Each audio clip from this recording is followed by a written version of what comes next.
Hello. Oh, good. There we go. Hello, everyone. Hope you guys are doing well. Um, Thanks for joining me tonight. So tonight I am. Oh, one second. My message never sent. No. Say hello to the bard from the taverns far, far away. I've come to sing my song tonight. You're welcome to stay. Put aside your fears and worries just for tonight.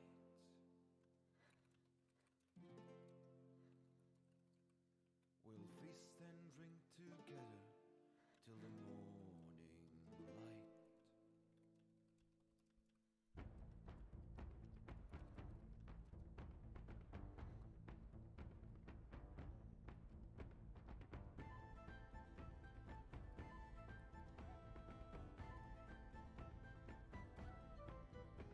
I've told so many stories and battles I've seen. There we go. I rode with mighty warriors, kings and queens, but none of them had All right. Now, I thought that had already sent, so that is my bad.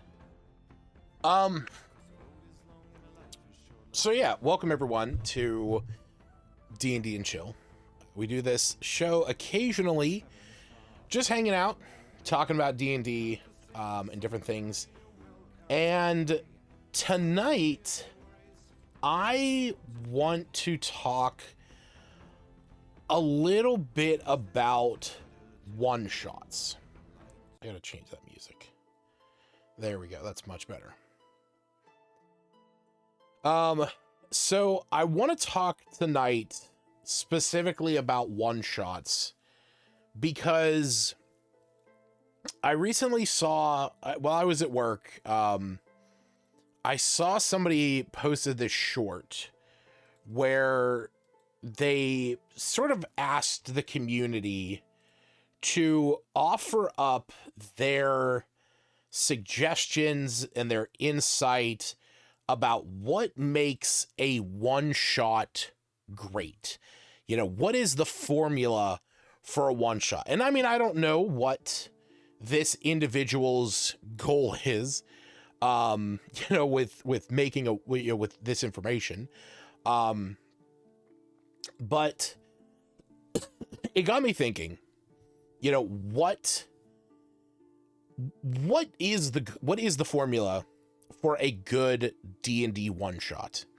And so I started thinking about this while I was at work, and the main thing that I kind of kept coming back to was that I feel that in order to have an effective, engaging, and fun one-shot, at least at its core, you need to have it last one session.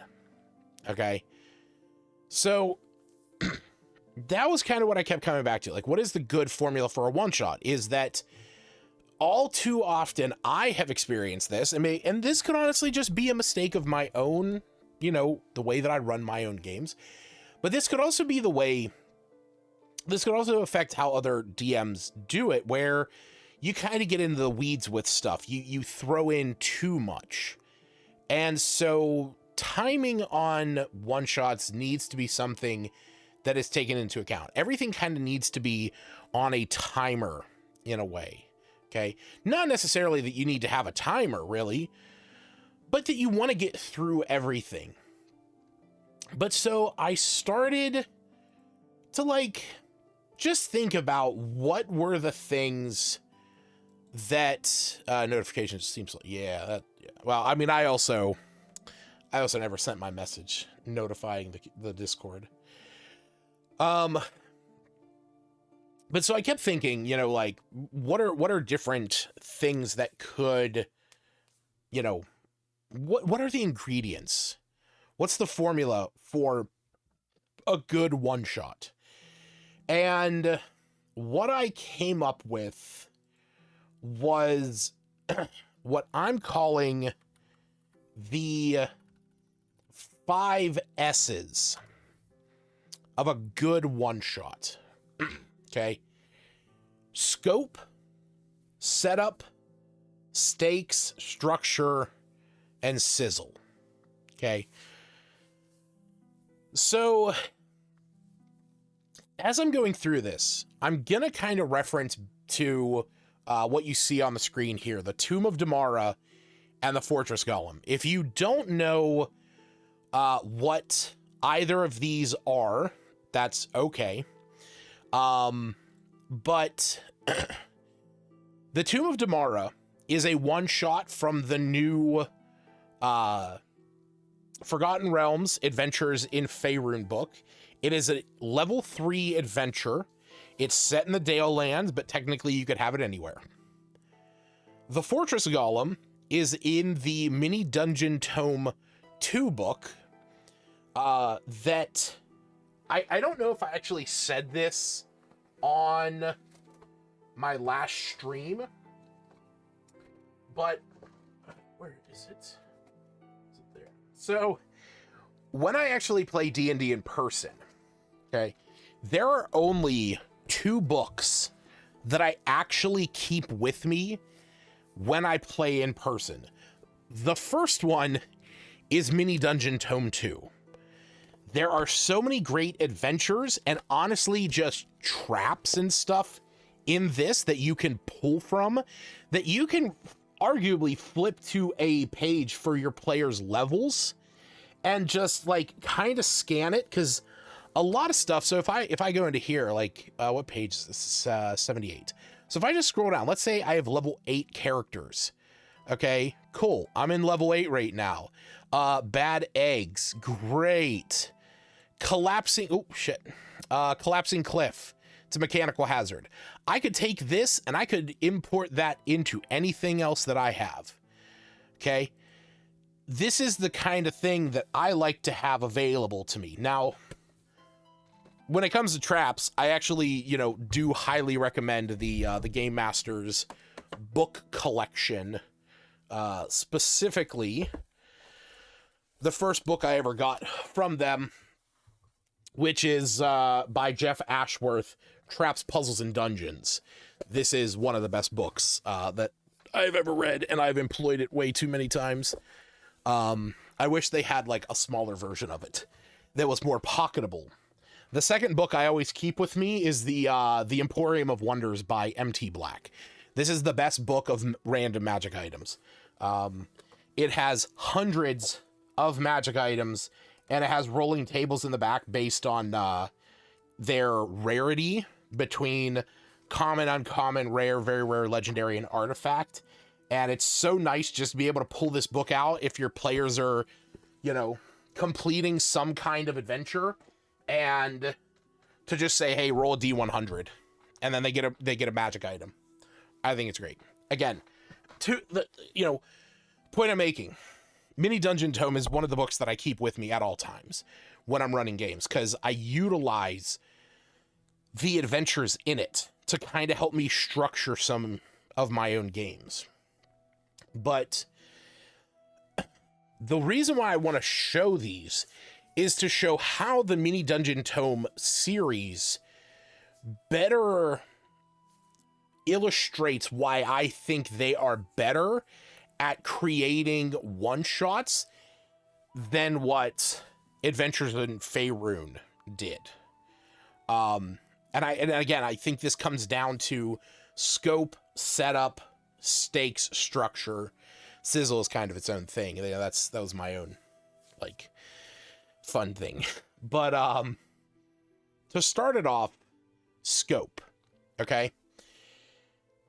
A good one-shot should be like a thorn on a rose.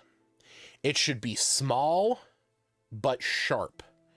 It should get the point across quickly and jump into the action fast, be exciting, and not overstay its welcome. Okay? Kind of like a bee sting. Okay? You don't want it to linger.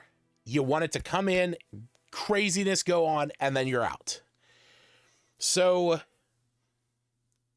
one of the reasons why one-shots can sometimes feel bloated in a way is because of GMs trying to put in too many locations into their adventure, having too many NPCs that the players can interact with.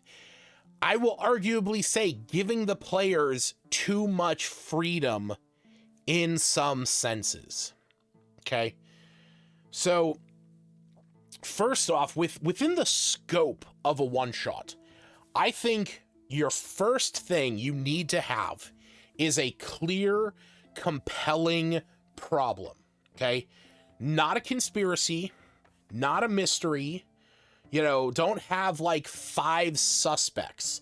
You need to have a single solution that needs resolving right now. Okay? For example, a monster threatens the village tonight.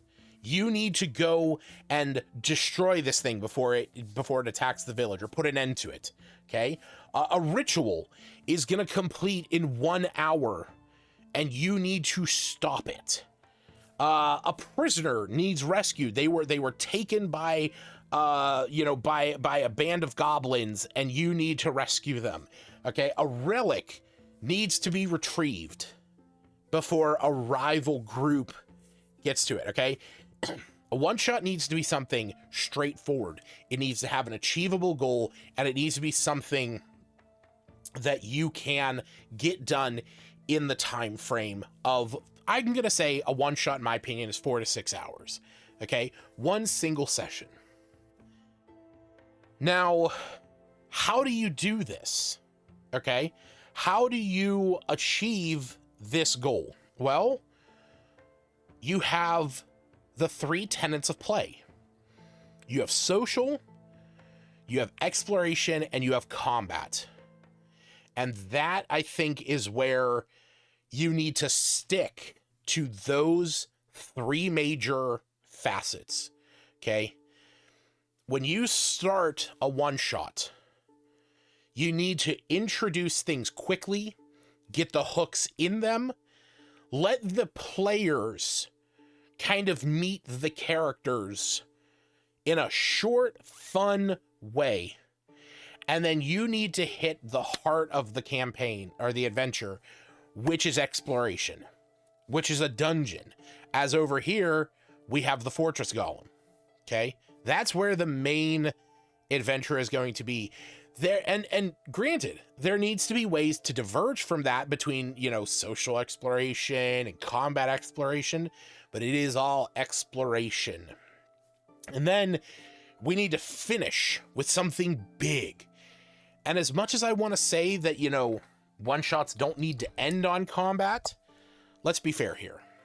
D&D and all other tabletop RPGs were built from the bones of wargamers wanting to be able to see the world through their characters' eyes and not just an omnipotent general moving pieces on a board. Wargaming is what built this. That's why combat is the main facet of D&D and most tabletop RPGs. This is why when you are building your character, the first thing that you think about is often the class, which a class is just there to tell you how your character handles themselves in combat. Yeah, in fact, I used to use the acronym. I used to say that class was an acronym that stood for combat leanings and specialized skills. It's a way that your character interacts on the battlefield, because you can role play your character however you want. You can be a very high-powered wizard, but you can play him as a goofball. Okay, but you can also play him as a bookworm. You can play them as a strict, authoritarian. Roleplay comes from you. It comes from the player. And on top of that, I would even say the exploration stuff that goes into it, the skills, what they are, what they're proficient in, that is also dependent on the player in some aspect. That's not, reliant on the class necessarily, because you can add your own, God damn it, bots. You can add your own skills and stuff. You can add your own feats and whatnot. So I think it should. I think a lot of one-shots have a better situation when they end on a big climactic combat situation. So that's what I would say. The 3 pillars of your one-shot should be aligned with the 3 pillars of D&D's gameplay: social, exploration, and combat. And lastly, finishing up the scope, you need to have, I would say, and this can kind of go in with sizzle a little bit, okay? Have at least one meaningful twist, okay? Just one, not 10.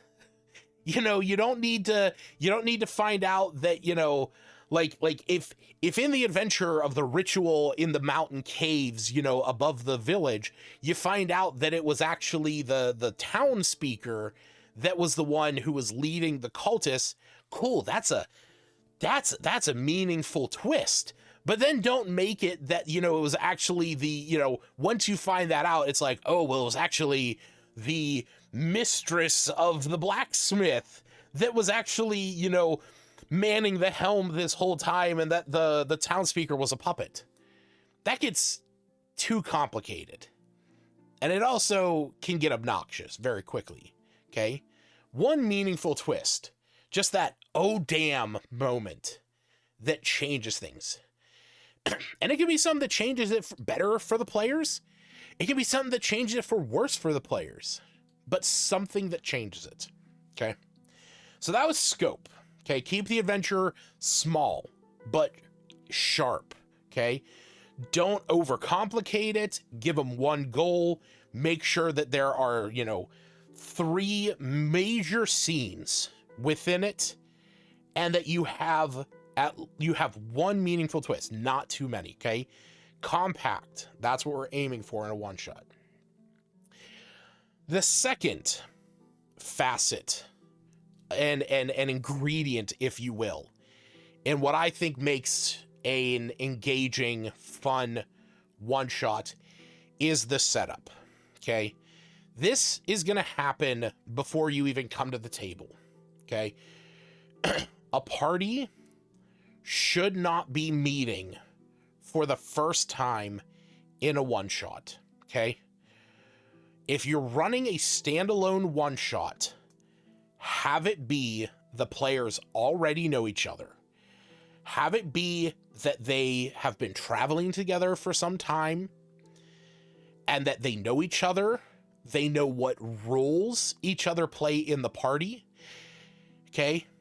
Now, because this isn't the time for you to have some dark, mysterious character whose background is shrouded in mystery that will only come out, hours and hours later. No, we don't have time for that. There is one goal in this adventure, and it is to stop, the golem, we'll refer to the fortress golem here. It's to stop the fortress golem from attacking the village. Okay. And to rescue the person that was kidnapped. That's it. That's what we're doing. Okay. We don't have time for you to be the dark, mysterious guy who nobody can trust because you want to play that guy. All right. When running a good one shot, in my opinion, have the players already know each other. And when you start, give them 30 seconds to a minute to describe their character. What is your role in the party? What is, what is your class? What's your race? If you are playing at above, third level and higher, what is your subclass? Okay. And then give us a quirk about something about your character, something that makes them unique. And if you want to go even further, have them describe a way that their characters know each other. I mean, that in itself would help build rapport amongst the players. Isn't it super common for one-shot characters to be strangers, or at least so this is what I'm saying. I personally think that when you have one-shots where the characters don't know each other, granted, the players might not know the characters too well, but the point I'm making is the reason why you want to have characters that already know each other is so that you're not playing through the moments that would have happened in an adventure, 3 levels ago with that party, where they are introducing themselves to one another, where they're trying to figure out what power sets they have, what abilities they have, what role they play in the party. Now, cohesiveness. Okay, yeah, party cohesiveness, the party dynamic. Okay, now, maybe your characters might not know each other well, okay? Maybe they have only met in the tavern a few hours beforehand, and they introduced themselves to each other there, okay? The point that I'm making is, when you are running a one-shot, you do not have all the time in the world to sit there and role play every scene before the adventure starts. Okay? I have made this mistake before. I have started one-shots where the adventurers are sitting in a tavern, they don't know each other, then somebody rushes into the room and is like, oh my god, this thing's going on, and you have to hope that all of your players made characters that, 1, will jump to action and do a thing, 2, are okay with working with everyone else in the party. This is why I'm saying, when you're running a one-shot, you don't have time for that. You can't spend, an hour and a half on the scene of them agreeing to go on the one-shot. You need that to be the thing that already happened, okay? You need to instantly build group cohesion in 5 minutes without the tavern slog, okay? When I ran my last one-shot, which was just this past week, okay? Just like 2 weekends ago, I sent my players this introduction, because we ran the Fortress Golem, okay? I had mentioned that I wanted to run a one-shot for my group, and I ended up running the Fortress Golem for them. I changed things within it to fit what I sort of wanted the adventure to be, so it's not exactly the same, but for the most part it is. But the introduction that I sent them was an ancient, dormant superweapon. The Fortress Golem has recently been awakened and is being used to cause havoc and mayhem across the lands. Towns and villages have been forced to pay outrageous sums of gold to its commander, Hester Vlack, lest the settlements be utterly destroyed. Recently, the daughter of Mayor Toril Jash, Ellen, was taken captive by these thugs as a form of payment. Mayor Jash offers the party 100 gold for the safe return of his daughter, and an extra 100 gold each if they can put a stop to the mechanical monstrosity. That's it. By me stating that, I have already skipped past the party needing to meet and form a group. I have skipped past the segment of them trying to coerce him into giving them more money. I have skipped past the scene of them arriving in town and, having to collect supplies. I have skipped past everything. They have already agreed to the mission. They will get 1,000 gold in total at the end of this, as long as they save the girl and they stop the machine. And in addition to that, I then jumped them straight into the action. Okay? Short, simple, to the point. I gave them that, and then we literally started where they were on the edge of the forest in a thicket of brush. The enemies could not see them, but they were sitting in front of a field where the fortress golem sat. There is a field of tents, maybe about like 12 tents, and a few roving groups of bandits on patrol. And that was where I started. And I had everyone roll a perception check. And I said, okay, whoever rolls, a 10 or below, you see the main entrance, this big, castle gate opening on the front of the fortress with a staircase leading up that patrols seem to be going in and out. Whoever rolled a 15 and below also sees a this elevator, this winch system that goes up into the golem that's being used to move materials and supplies. And whoever rolled an 18, whoever rolls above an 18, you saw on the backside of the golem a waste sluice where you can see debris and waste being sent down, and no guards seem to be near it. Roleplay. That was where I left them, okay? Because that opens it up to what I was saying before in scope of the 3 major scenes. This opens it up to the first hook, to the social scene. They now have to figure out themselves. How are they going to play their characters? What are they going to say to one another? It's like, hey, what should we do? I don't know. Well, I see, the main entrance, but there's too many guards.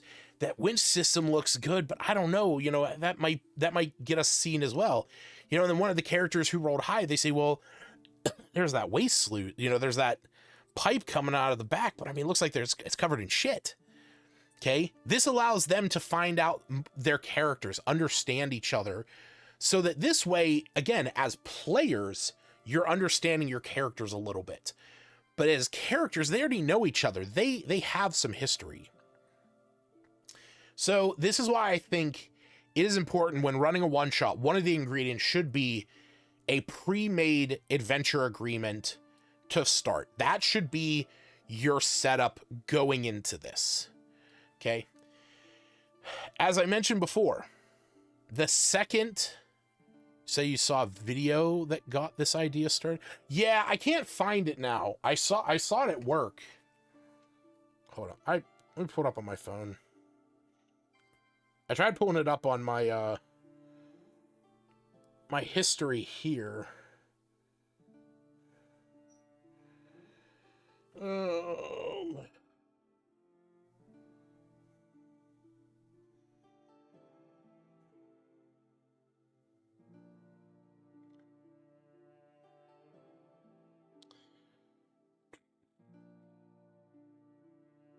Yeah, I don't know. I legit don't know where it went. Hell, for all I know, it could have been on, Instagram or TikTok or something like that to boot. Because this guy, he was like, yeah, I want to put together a thing that, talks about like, what the formula for a good one shot is. And I was like, I do too. So third, the third ingredient for a great one shot, as I mentioned before, should be your stakes. They should be immediate. They should be time sensitive. And if you can, make them personal. Okay? Tell your players, hey, you're from the village that this is happening to. Okay? Or one of your, make the person that was kidnapped, who was taken to the Goblin Fortress, make it one of their, family members, one of their friends, one of their loved ones, a mentor. Okay? But the stakes need to be clear. They need to be immediate. They need to be unavoidable if they don't spur into action.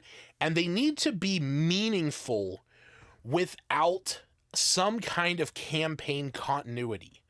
Okay.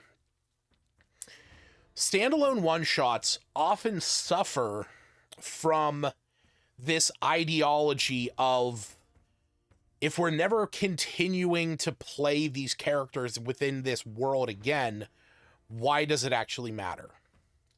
I've actually had people that I've played with who were going to play in a one-shot where it's like, why would I actually care to do anything good in a one-shot if there's no consequences at the end if we don't?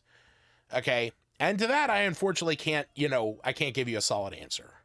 Okay. I've there's that old saying of, if it's what your character would do and it's being a dick, maybe make a new character. If you can't behave during a one shot because there's no consequences at the end of it, maybe don't play. Okay. But make whatever the stakes are meaningful. In the Fortress Golem, the stakes were that a village was going, don't invite them back to one. Yeah. I mean, don't play with them in general. If that's how they're going to be, because that's kind of a dick attitude. But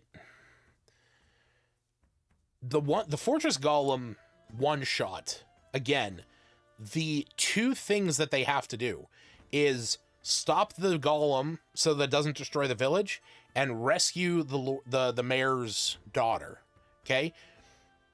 I could have very easily made that daughter one of the player's, loved ones or friends or family members. Okay. That it became personal for them.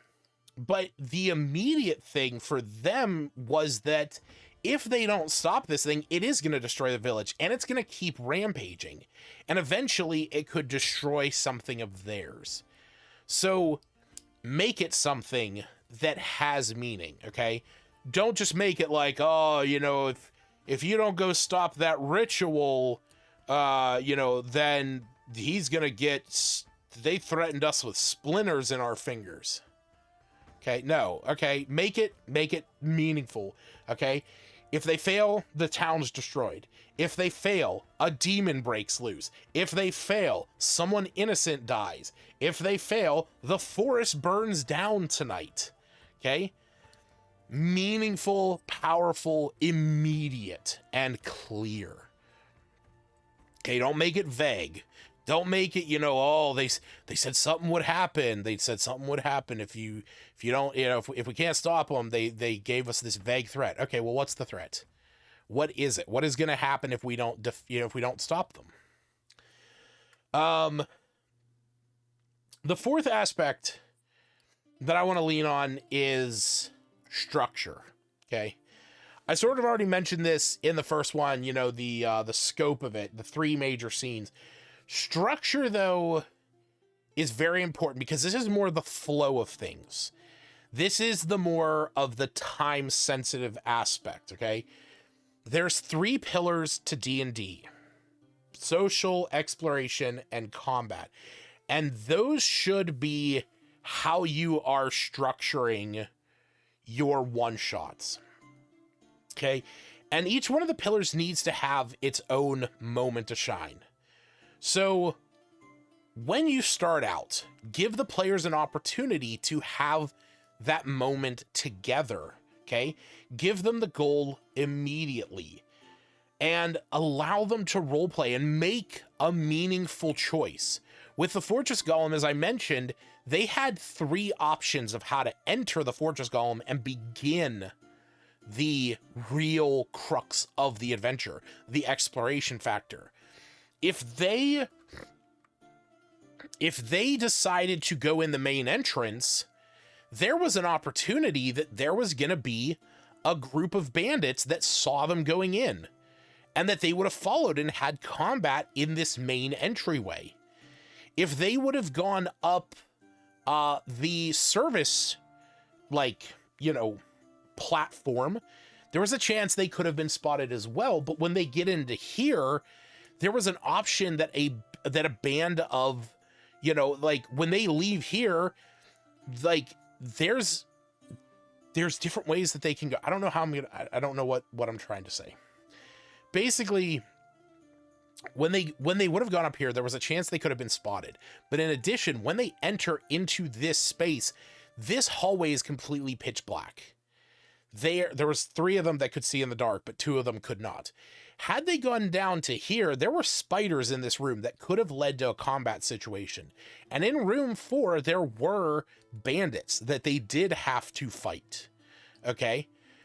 If they decided to go up the waste sluice, which had the least option for them to be spotted, but also had the option for them to potentially contract a disease, they would have made it in easier.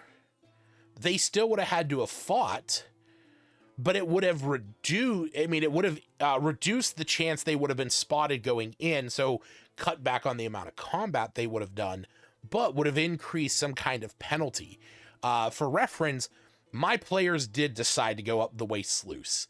The one player who was a shadow monk teleported up through the pipe and then threw a rope down, and the other players had to climb up it. And I made them roll con saves, or they were gonna get a disease that reduced their rolls by 1 for an hour.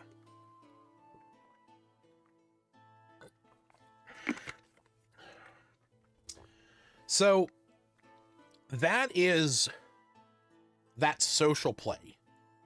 Letting them learn what everyone is in that moment to build up to what became the exploration aspect. Because that's the main point of a one-shot. To go around, to hunt around an area. I mean, in this book, like, even if these are in separate areas, this is still like a dungeon. Okay, this place only has 6 rooms, but like there's still exploration, or 6 segments, but there's only 3-4 spaces. There's the outside, the inside, and the 2 side rooms. There's still exploration that needs to happen. Okay, that is going to be the main heart of the adventure, and it's also within that you build up what I think are the most important aspects of exploration, which is puzzles, traps, and beats. Okay? There needs to be a puzzle, in my opinion, in a one-shot. You need to have a puzzle. Something even minor. It can be simple. It can be complicated. Don't make it too complicated, because you want them to solve it within the time frame of the one-shot.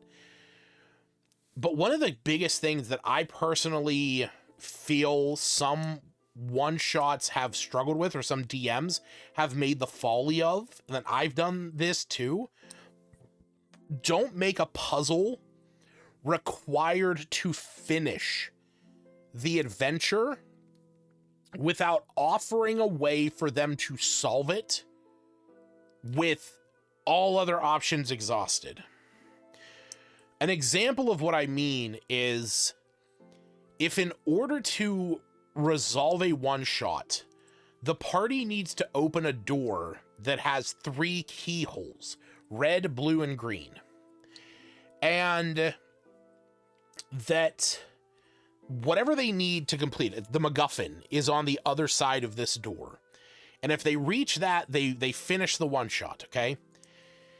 If you put one of the keys in a jar in one of the first rooms, on a monster's belt in one of the hallways, and in a gelatinous cube in, one of the last rooms, and when the players were moving through this dungeon, they found an orb of annihilation and decided to huck the monster from the from the first hallway into it, who had the green key.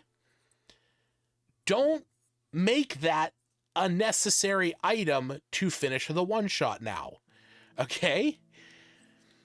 Or if the players need to open the door by doing some kind of skill challenge, okay? Maybe they need to make a a deception check against some kind of like, you know, facial reading thing. You know, maybe there's like an arcane eye on it that they have to like, you know, lie to them. You have to remember, sometimes the dice just don't agree with the players, and they might not actually roll high enough. And if everybody fails the thing, and then you just have everyone try again until somebody finally succeeds, guess what? That wasn't meaningful, okay? You have just simply put a handful of dice rolls before you let them succeed on the thing, okay? It's no longer, you know, a puzzle. Now it's just a roll off to see who finally meets that. Puzzles should be rewarding through the player's creative thinking, through puzzle solving skills, and should be something that offers a reward that does not necessarily impede their ability to finish the one shot. So, for example, in the Fortress Golem, I'm gonna open this fuller screen here. Okay. So in the Fortress Golem, for example, there is a puzzle in the top right corner. Okay. Or sorry, not a puzzle. There's a box in the top right corner, and there is a hidden library right here. Okay. Now this armory, this box here, has some crossbows that deal some lightning damage.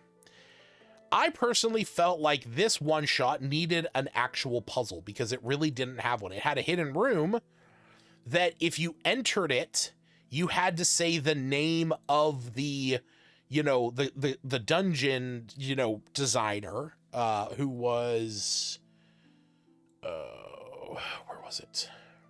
Here it is, Euroxis.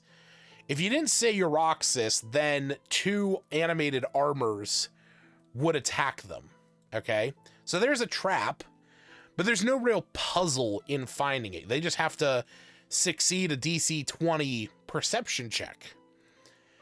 So I wanted there to be a puzzle in this room. And so what I did was, let me pull it up here. D&D.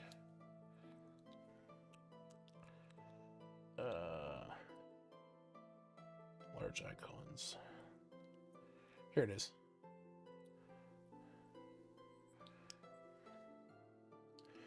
All right, so this was the puzzle that I presented them.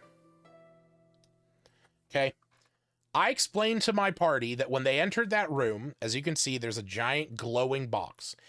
I described this as a large stone and metal box. Inside, they could see a slew of items.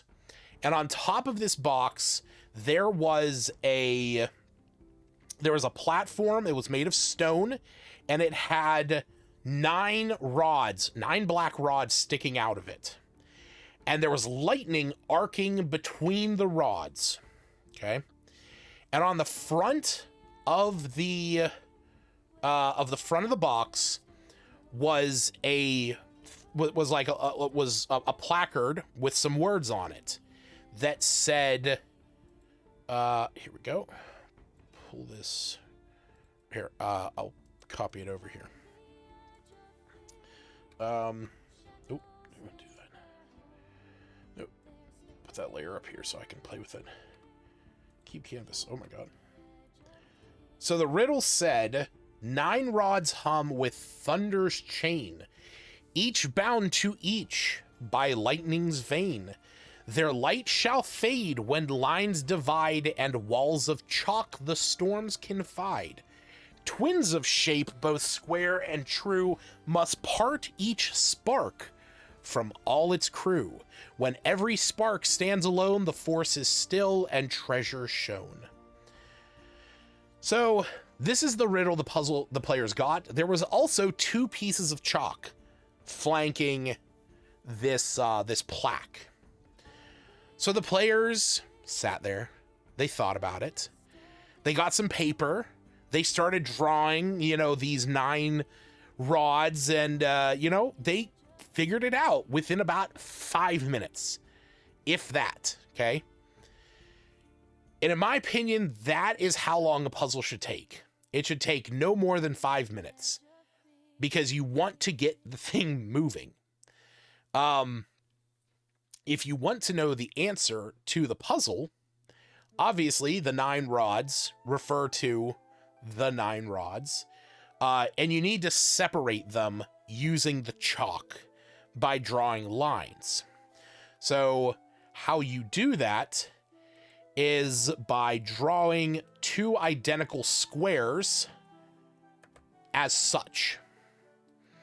This way, each line, or this way, each rod is separated from one another. I actually meant to send this to them before. Do that now.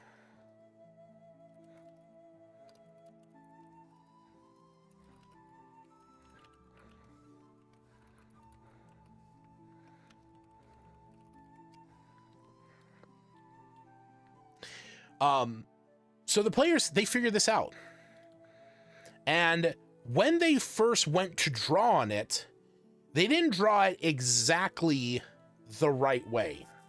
Okay, they were a little bit, the one square was a little too small. This one was like this. They had it like, they basically had it, you know, touching lines. And I was like, as you pull your hand, like as you draw that, technically they are separated, but it didn't meet the requirement of them being twins of shape, both square and true. They had to be the same size. So they got zapped. They got zapped for a D6 of lightning damage. Now, the thing is that what was inside of that was weapons, okay? It was a sword. It was a sword, a bow, a hammer, an axe, a staff, and a wand. And what it was that each weapon had 8 charges, and if you did an attack, you could expend a charge to deal an additional 1d6 of lightning damage. And this went for every single one of them. Okay. So you could have, you know, so the sword, you know, simple attack, expend a charge. Even the spellcaster was able to cast Ray of Frost and expended a charge that the Ray of Frost also dealt a d6 of lightning damage. Okay. Nothing in that puzzle impeded their objective, which, if you want to know, it's to get to room 13 and kill the final boss, and room 8 has the prisoner.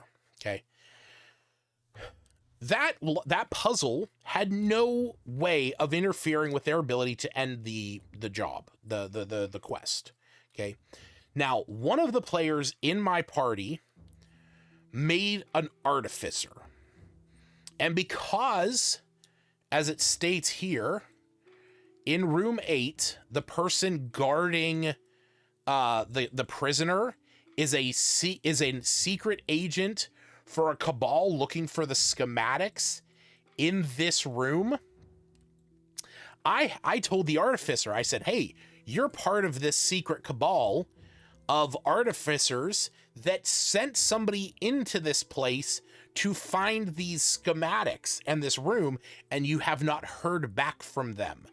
He had a special mission on his own, and that meant that whenever they looked into this chest, instead of me having it play off of this, DC 20 perception, I had him notice that because he wanted to investigate the chest, and I had him notice that there were runes in the bottom.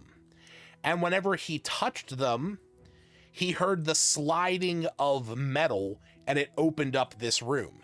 And he found it. And when he walked in, he said, oh man, Euroxis' schematics. And that instantly disabled the armor that was like starting to step out from the walls. And so that was a fun thing. But the thing is the players had already met Razor. They had met this guy. To me, that was the twist in the mission. You know, when I said you want to have that meaningful twist, that oh shit moment, when they went into this room, they see the girl chained up. They immediately attacked the guard. He only had 2 hit points left, and he's like, please don't kill me. And, you know, they're like, what are you doing to her? And he's like, I'm keeping them away from her. What they found out was that he decided to be the guard for this Elaine because the other bandits were trying to do some stuff with her. And so he was keeping her safe. And because of that, he wasn't able to go around and explore this, you know, this fortress as much as he wanted to find the schematics. So this was that one meaningful twist in it, that the bad guy guarding the girl was actually somebody on their side. Okay. So, as I said, exploration should have one puzzle, at least, okay? It should take no more than 15 to 20, like, I would say even 10 to 15 minutes to introduce the puzzle, make it clear what they are, you know, what is potentially up for grabs, to solve the puzzle, and then to allow them to move on, okay?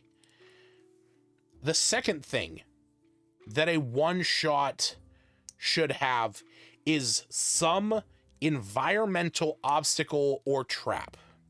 Now, in this particular dungeon, room 10 and room 12 present environmental hazards, okay? This altar in room 10, if the players touch it, it does one of the events that potentially cause the players to fall prone, have disadvantage to hearing, potentially get shocked by lightning, cause everyone to be silenced, essentially, like everything's too loud, and that they are deafened, or having one of the doorways in the room they're in have a force barrier over it, okay? So this could, because there is potential for combat in any one of these rooms based on roving patrols. So if they were in here and combat started, which it did, because they were alerted when they interacted with this, it caused an event, and then patrols from room 11 came up to investigate. That caused some issues, okay? In room 12, this is a giant pool of noxious gas that the priest in this dungeon was like huffing, essentially. Standing too close to that, I made it so that they had to make constitution saves, otherwise they would fall unconscious for a round, okay? Because it's, you know, it's so overpowering. You don't want to have anything too crazy. You want to have a way that they can avoid it. And if you do have something that is more like a trap, like, you know, a hallway of, you know, plates that if you step on the wrong one, it, you know, it burns you or it freezes you in place, or, you know, if you move through the hallway too slow, you know, you'll get shot by these arrows. But if you move to it, if you move through it too fast, you'll miss that, you know, one of the tiles is actually made of, you know, a disguised paper. And if you step into it, you break your ankle going, you know, by going too fast. Okay. Have a puzzle or a trap.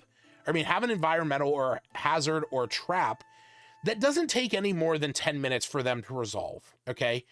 Or make it something so that's not super punishing that it kills your players for just investigating it.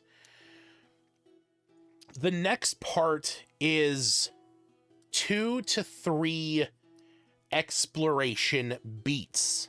And what I mean by that is something that allows them to learn something more about the resolution or solution to the problem they are in, okay? No matter which direction the players enter this dungeon, they are going to enter room 1 at some point. They're also going to enter room 11, 12, and 13. That is the core direction. Now, players like to explore.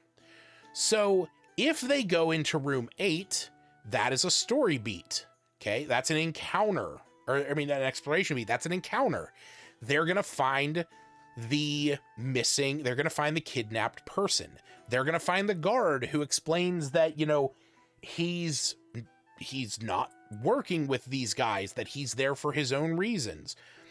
That can lead to social roleplay or combat. When the players go down to room 7, where the spiders are, they don't have to fight them. As it states here, there's giant wolf spiders and they're semi-tame. Like, they're not going to attack. So if the players don't attack them, then they're not going to attack them. But if they attack them, Razor knows, and he's gonna come after them. Okay. But so that is kind of, social. It's, interacting with the spiders and exploring the room because there's, shelves in there. But it also could be combat. And the same goes with room 4. In order to get to 7, technically they could come up through 6. But room 4, that is combat. That right there is combat. But potentially in there, if they keep one of them alive, they can find out information. Okay? In every room that doesn't have a main trap or puzzle or something that is the final climactic ending, should offer something that advances the player's knowledge on the situation that they are in. Okay? There should be something in every room. And has always pissed me off that there's a lot of dungeon makers out there that make rooms. I mean, granted, you can make whatever you want in any room, but like, there's so many times where I've read through, adventures and like see these really cool maps, and it's like, this room has a candelabra and nothing else of import. It's like, then why have it? Like, what is the point? Because you had dead space and you wanted to fill it up with something? No, let's not do that. Okay. In addition to this, there should be optional combat that can be skipped, okay, without ruining the story. That's why I'm saying, like, that's exactly it. They want a bigger dungeon that takes room. Like, in this dungeon, room 4 has enemies. Technically, they might not have to actually fight them. They can just try and scare them away. Room 7 has giant spiders that they don't necessarily have to fight, but they could if they wanted to. Room 8 has the guard. They don't have to fight him. Room 11 has guards. They don't necessarily have to fight them. Now, they do have to fight the priest. The priest cannot be reasoned with. They do have to fight Hester Vlack. He cannot be reasoned with. If they kill the spiders, they have to fight Razor. He cannot be reasoned with at that point. Okay? But this brings me to my last act. Okay?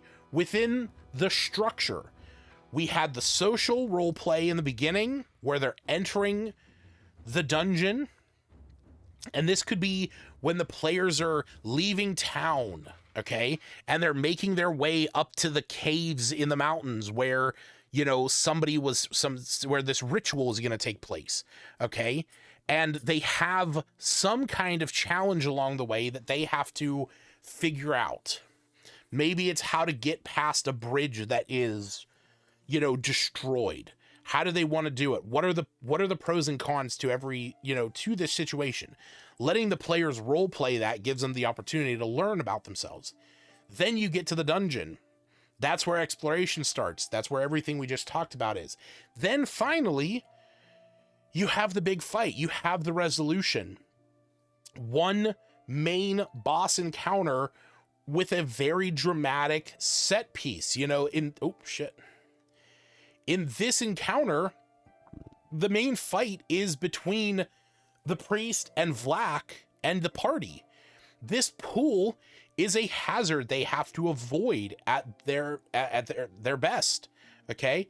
And Vlak is able to activate all of those events for the fortress without them affecting him. So, and he can do them as a legendary action.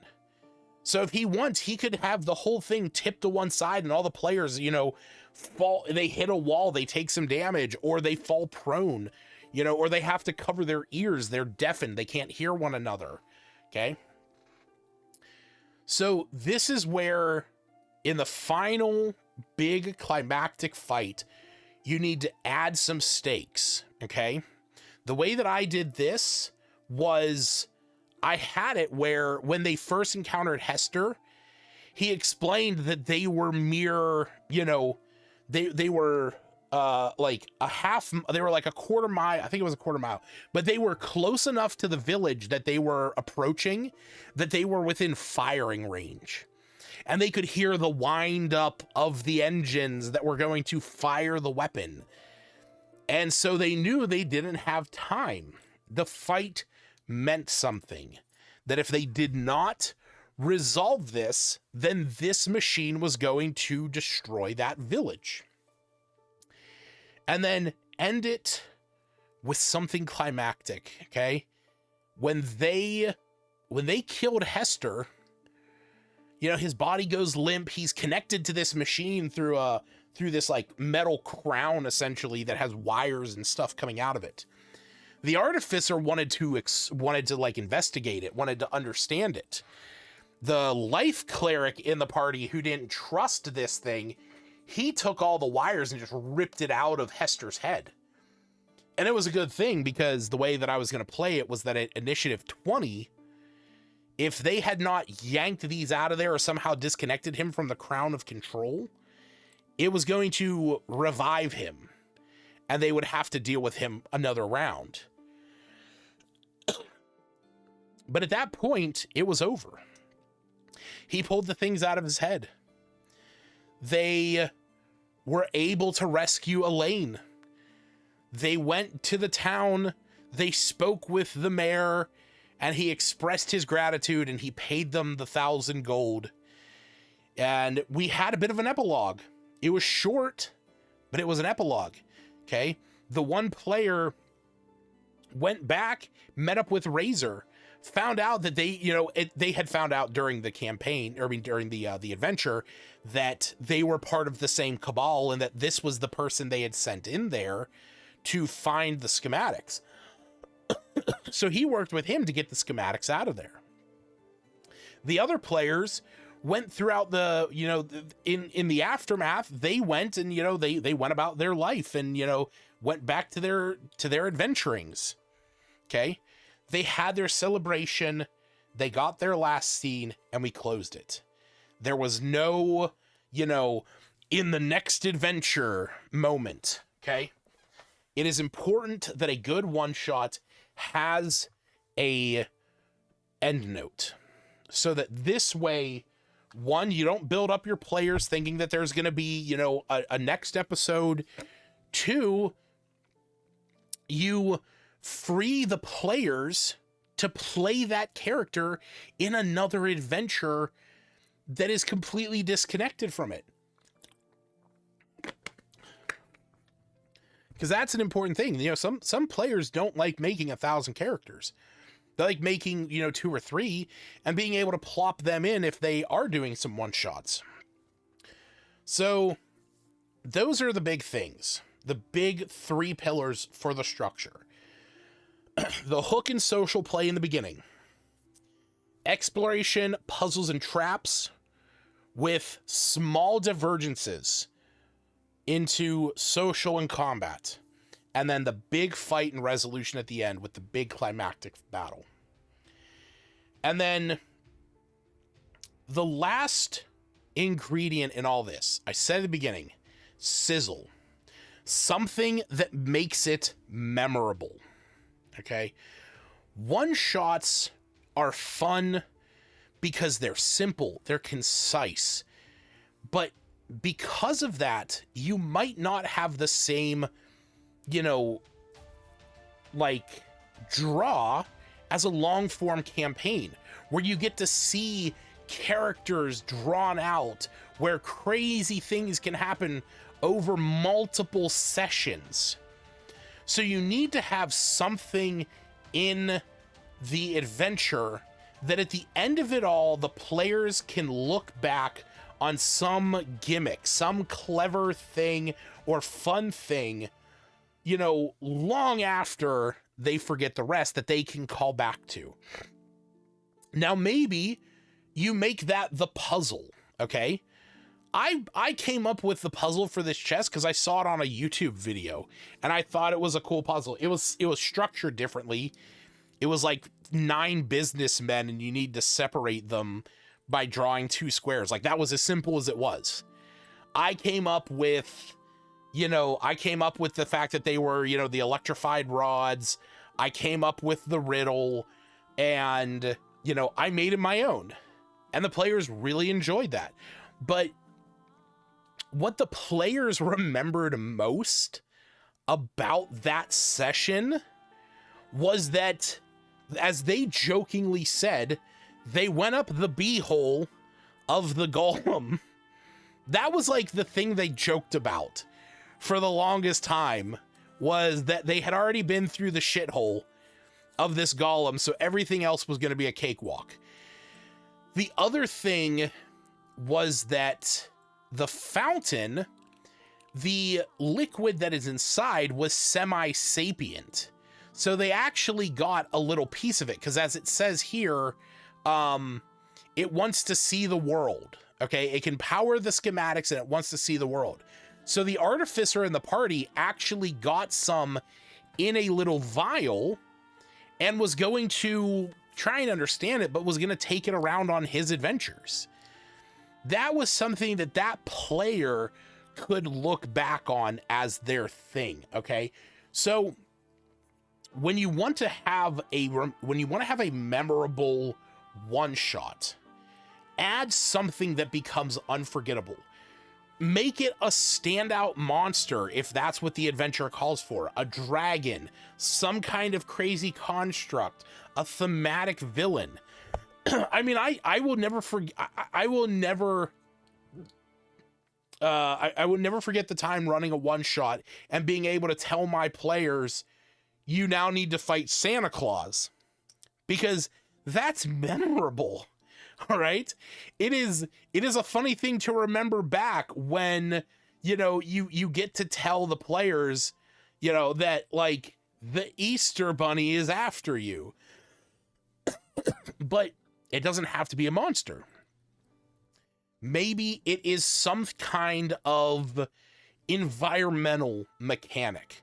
Maybe the one shot takes place in an active volcano and suddenly the lava starts to rise. Okay. The players started, maybe they started at the top and they're making their way down to the bottom of the volcano where some kind of temple to a fire elemental sits, or some portal to the plane of fire sits.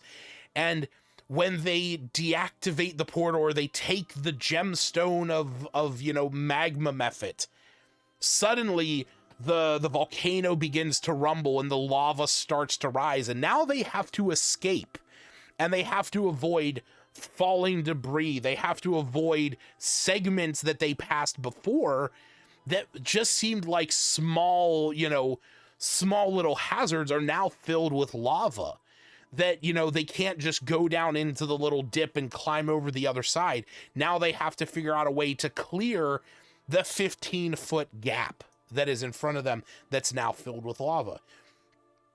If it's out at sea, make it some kind of thunderstorm that, there's a Quetzalcoatl in the air that's calling upon lightning.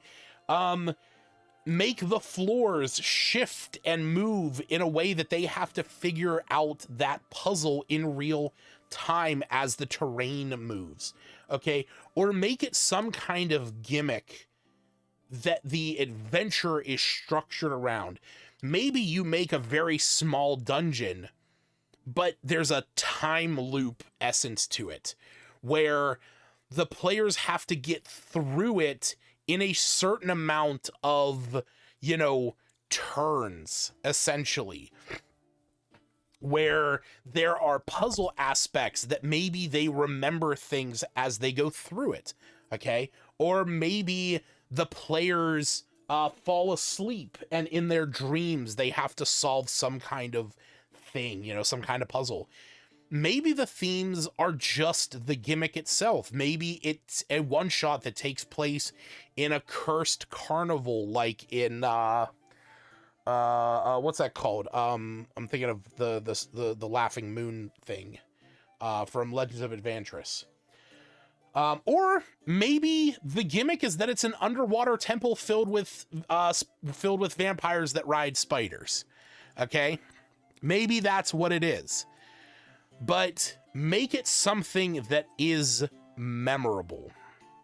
Okay, because then when you put it all together, you have a perfect one-shot formula of start strong, make sure the plot is clear in the first 5 minutes, establish your pre-establish your party, and the cohesion is built instantly. Set up your dungeon to ensure that you have an opportunity for your players to get to know one another in game in the first 30 minutes. Don't go more than an hour on that, that social hook in the beginning. Make the dungeon, make the exploration the heart of it, and then give that solid hour, 45 minutes at the end as the big climactic battle, okay? And the other thing is, make sure that everything is under pressure, okay? Have it be something where there is a timed essence to it, okay? The village you need to stop the fortress in 4 hours, otherwise it's going to destroy the village, okay? You have to stop the ritual before the moon is at, is at the highest point in the sky tonight, something like that, because one-shots need to be ran under pressure. This isn't like a campaign where it's like, oh yeah, no, we have time. Okay, if we don't do it this session, we'll do it next session. No, you have 4 to 6 hours to get through it. In my opinion, I think if you do that, you will have a one-shot that, doesn't spill over, doesn't derail campaigns, and it doesn't drag on. Which of these 5 S's do you feel is most important to have exist or most to achieve?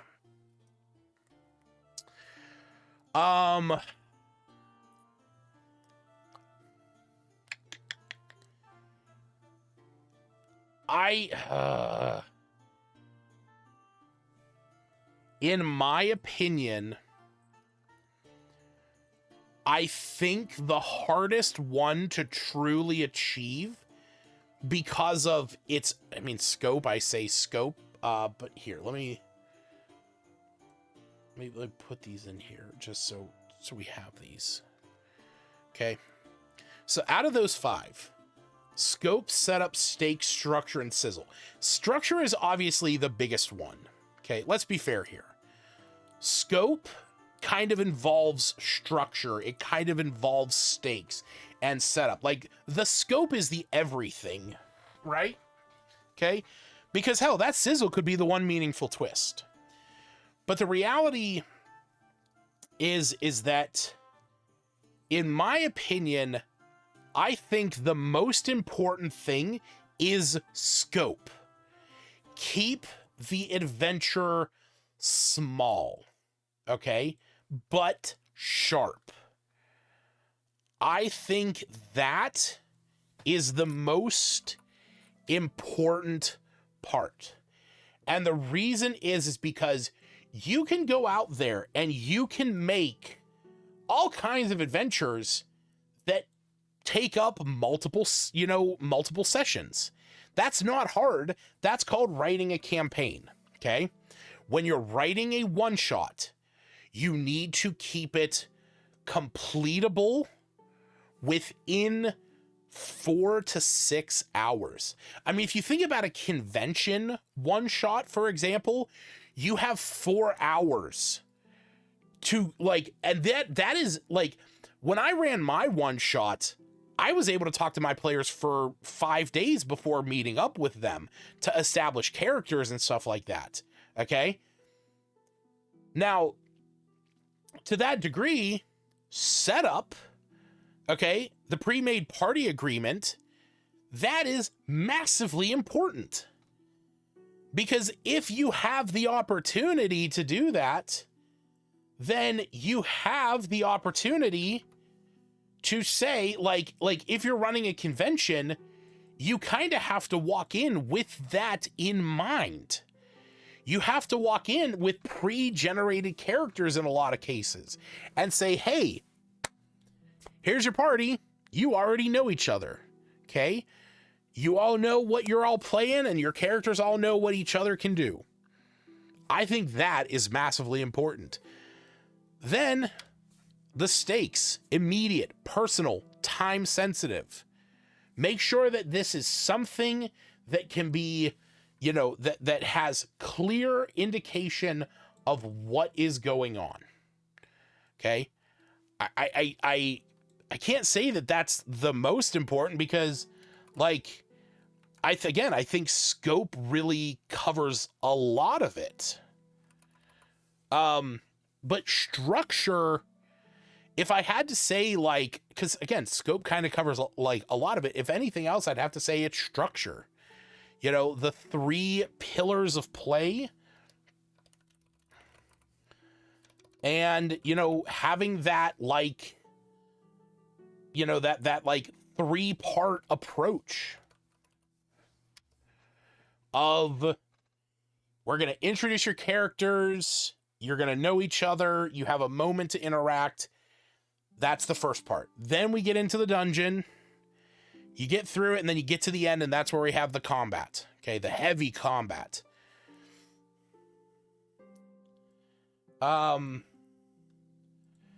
As for what do I feel is the hardest to achieve?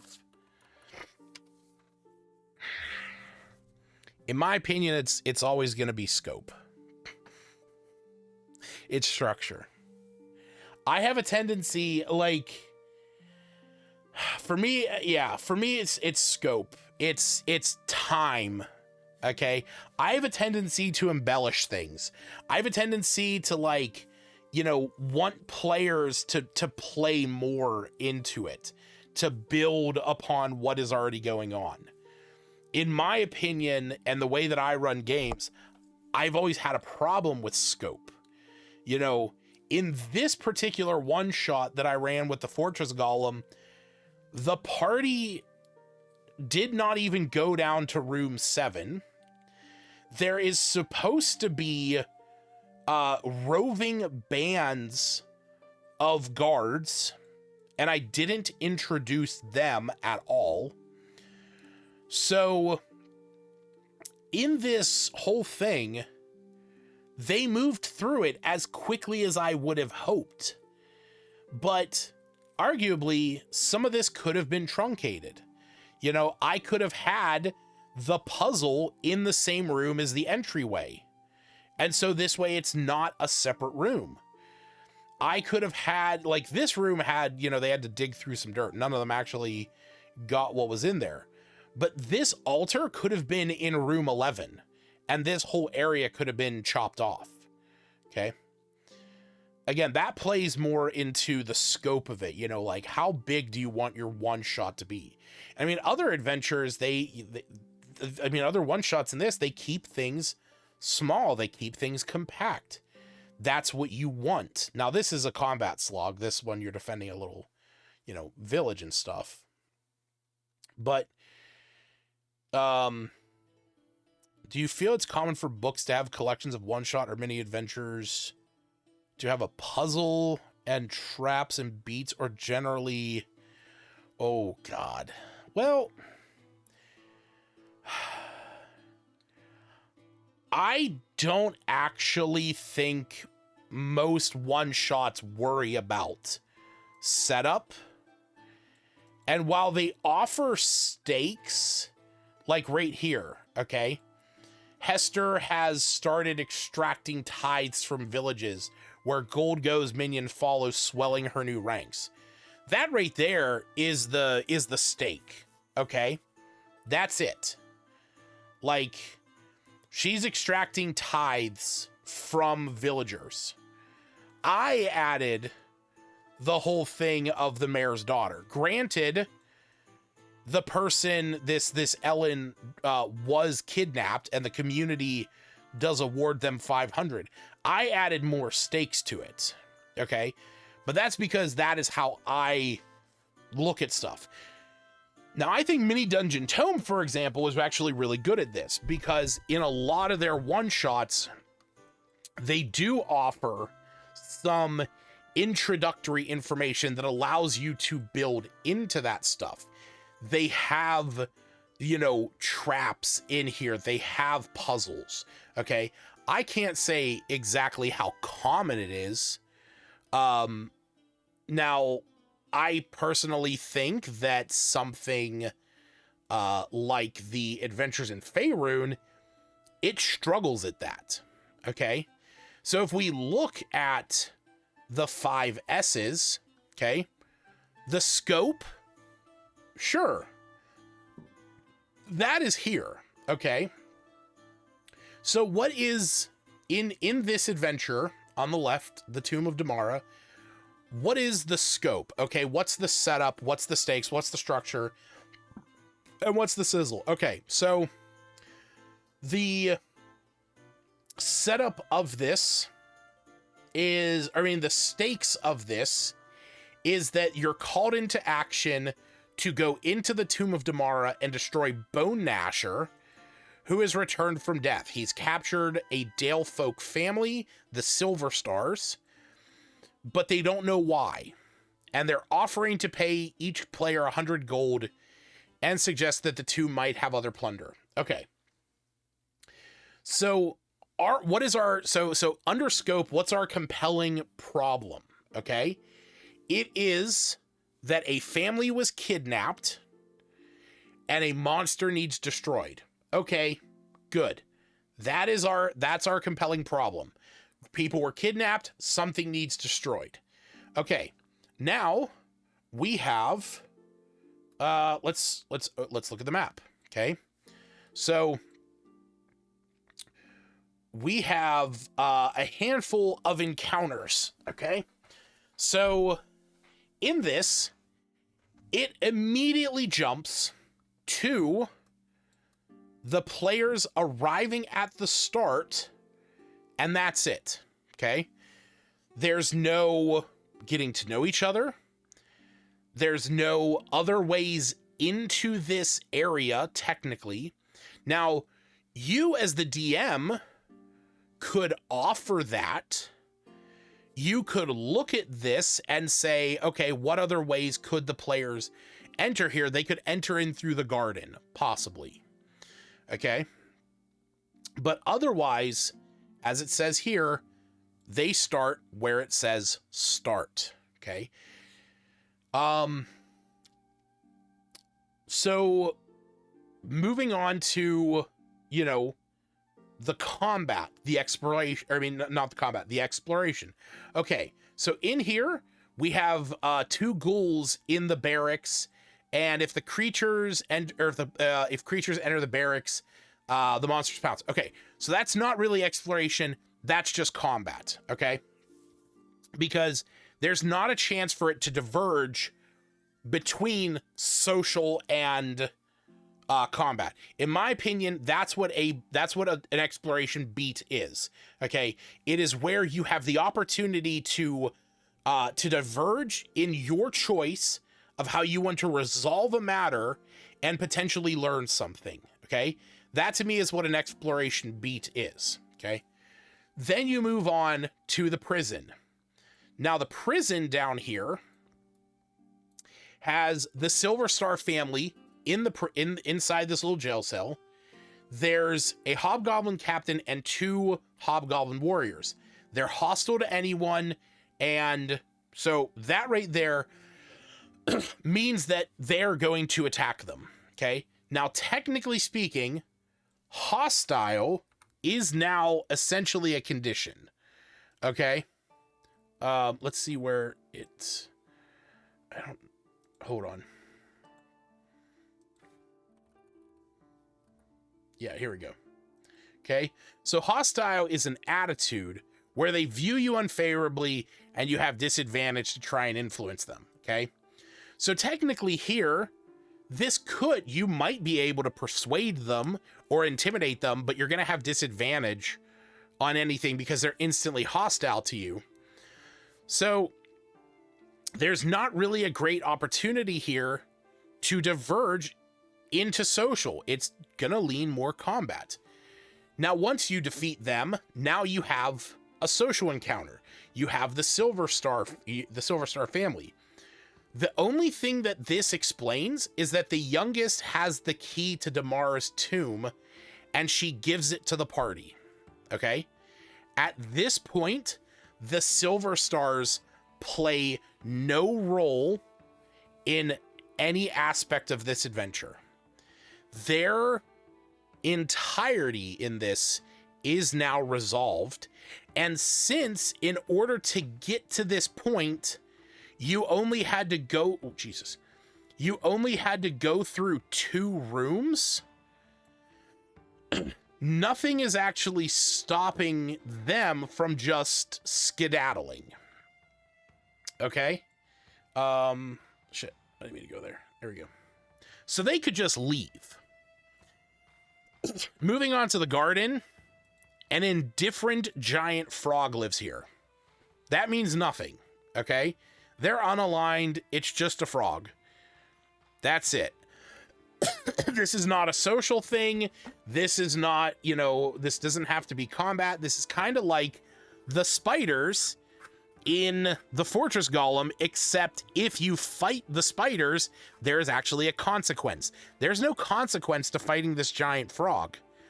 You can just kill it if you so choose. All right. Storeroom. 6 giant rats lurk and ambush players. Okay, so again, not a divergent exploration beat. This is just combat. Then we have Bone Gnasher's Den. This is the big combat scene. There's nothing that makes this spectacular. You walk into a room with a bed. There is a giant specter, or a large specter, and 2 pet wolves. This is supposed to be one of the climactic combats in this, and it's not. Okay? The vault. The vault contains 200 gold. It does not state that there's a puzzle, that there's a trap, that there's some kind of obstacle, or something that the players have to succeed against. It is that they open the door, they are awarded 200 gold. So to that's missing one of the big tenets of exploration, in my opinion. The armory has a carrion crawler lurking on the ceiling and has a +1 longsword and shield. This is just combat. Carrion crawlers by design attack the things that enter their lair. So again, not something that can be reasoned with. It is just going to attack them. In the mine, there's a gelatinous cube. Again, there is not the opportunity to fight this thing. I mean, there's not an opportunity to avoid this thing. Gelatinous cubes know what is around them. They are transparent and they attack creatures. This is why they're generally supposed to be in small hallways. In fact, in my opinion, the gelatinous cube should be like the entrance to this vault right here should not be on the left. it should be directly across from this door, and there should be a gelatinous cube right here. That in itself would turn just a combat, into a puzzle in itself. Okay, or not a puzzle, but an environmental hazard. That's how gelatinous cubes operate. They don't just sit in a room. Next up, we have Damara's tomb. And it says here, the magic door to this hidden chamber can be opened only with the key kept by Sarah Silverstar. Damara is a mummy protected by 2 shadows. In addition to the orb of Damara, it contains a spell scroll of fire and 500 gold. Okay, so here's the thing. Technically speaking, the players could go into they could go in to the Great Hall, go to the chapel and then the prison, because arguably nothing would stop them from looking into this window. And, if they did any kind of exploration outside, they could get insight that this is where where the Silver Stars are being kept. This is where Bone Gnasher is being kept. As long as they roll a high enough stealth, they could get that information. And then they could go in, get to the prison, rescue the Silver Stars, and then go up here, get to Bone Gnasher, and kill him. At that point, they have no reason to explore the rest of this other than just for the sake of killing time. Their goal was to kill Bone Gnasher and to rescue the Silver Stars. Okay? Even when they find Damara's tomb, the orb itself does a lot of different things.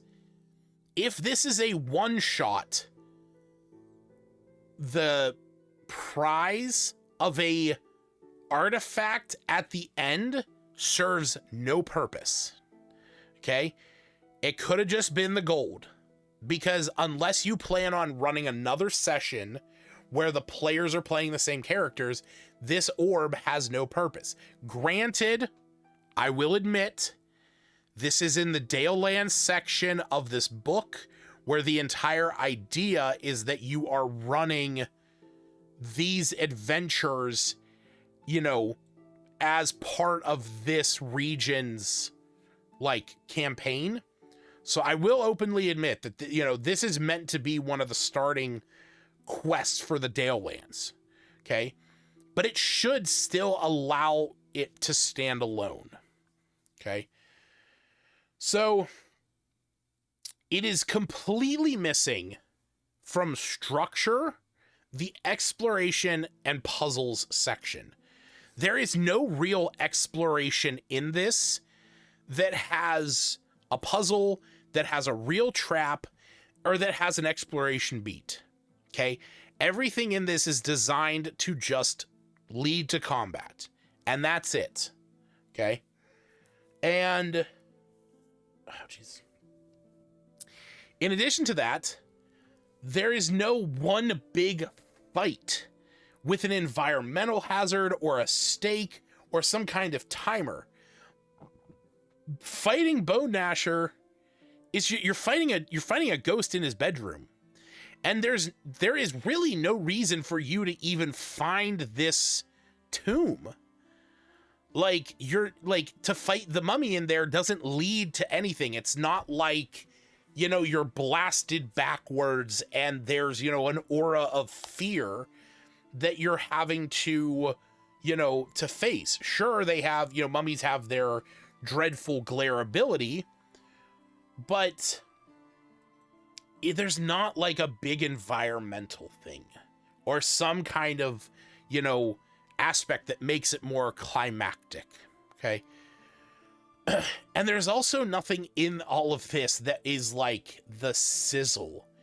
There's not a unique monster in it. Okay. Sure. Maybe you could say the fact that it's the ghost of an orc, or wait, I even forget what it is. Bone Gnasher. Yeah, it doesn't even explain what Bone Gnasher was.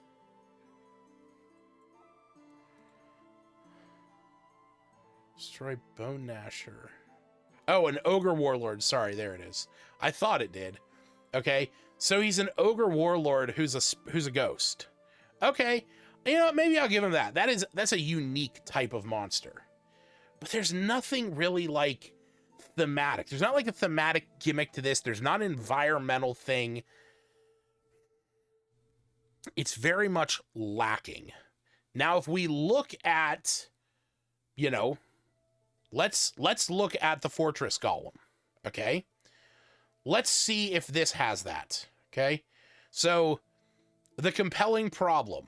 Right from the beginning, we know, hey, this thing is going around, it is extracting tithes, and if you read through this, there's two main things that you need to do, okay? You need to stop it from attacking people, and you're going to get 500 gold for rescuing this person, okay? So that's the gold, okay? So right there, we have a compelling problem. Somebody needs rescued, this thing needs stopped, okay? The meaningful twist, right here, Razor the Spy. That's a meaningful twist that can help the party get to this hidden area, okay? The setup, we already agreed, you know, that's something that you as the DM have to do. That's something that, you know, you have to do. We already set up the stakes. They are clear, they're immediate, they're unavoidable. This thing is moving and the party has to stop it. Okay?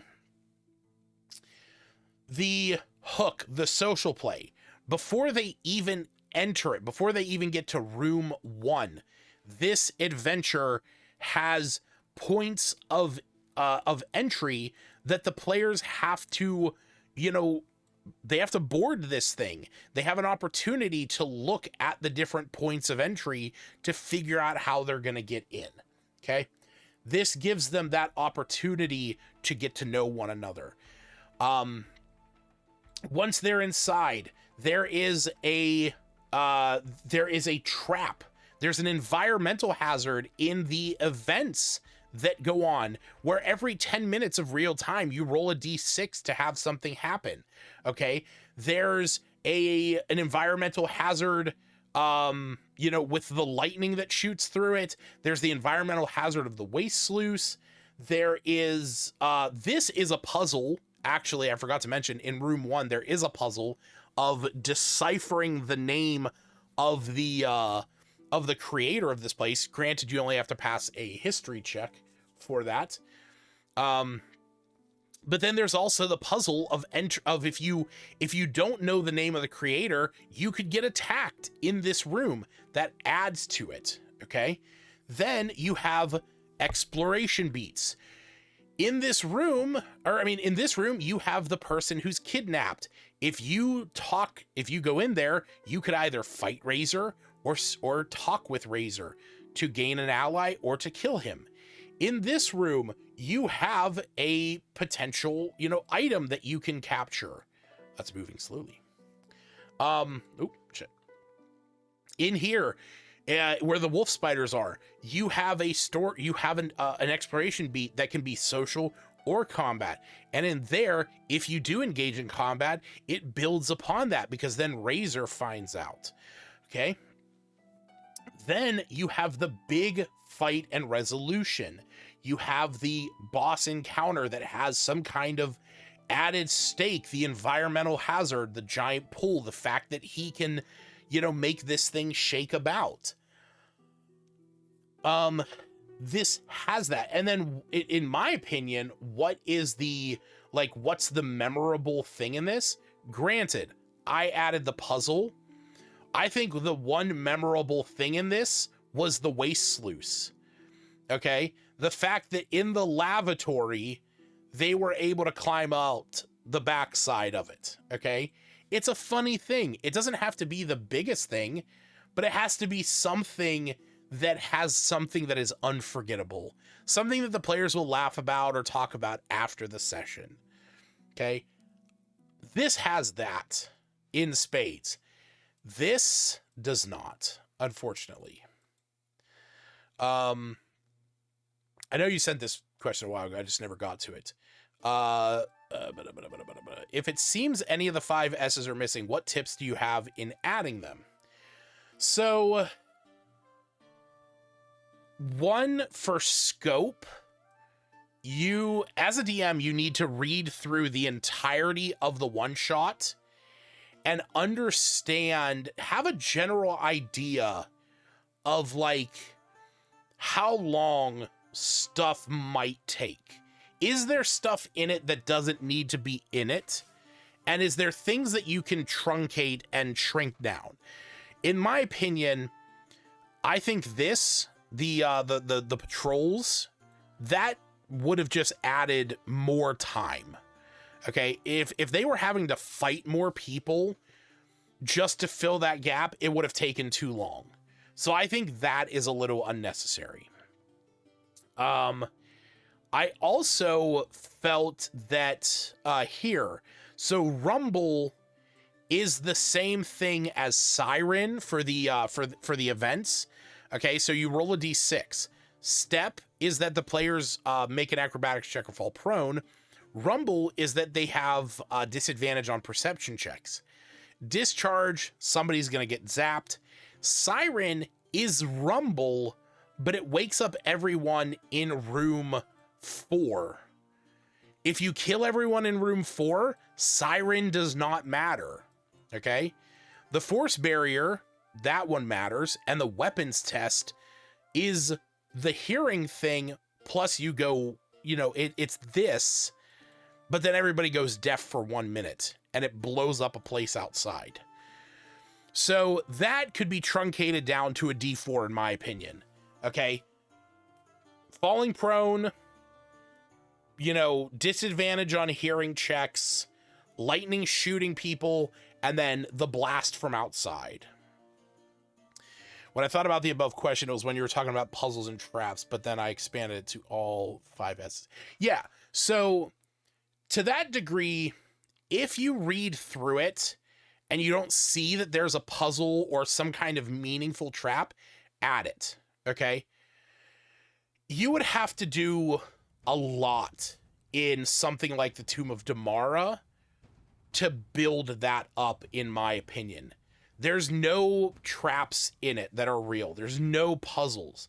It is just combat, a little bit of social, potential combat. You get 200 gold, combat. That's it. There's no exploration. There's no puzzle. There's no sneaking about. There's nothing like that. So as a DM, you would need to add that stuff. And I don't think this would be a bad adventure if you did. Okay? I think if you actually took the time to make this, you know, filled out a little bit more, make it so that the hobgoblin captains are annoyed that, okay, so yeah, again, let me rephrase this. Bone Gnasher being a ghost, being a specter, is kind of crazy already. Okay? Why are these guys working for him necessarily? Yo, what's up, Aiden? Welcome. Okay?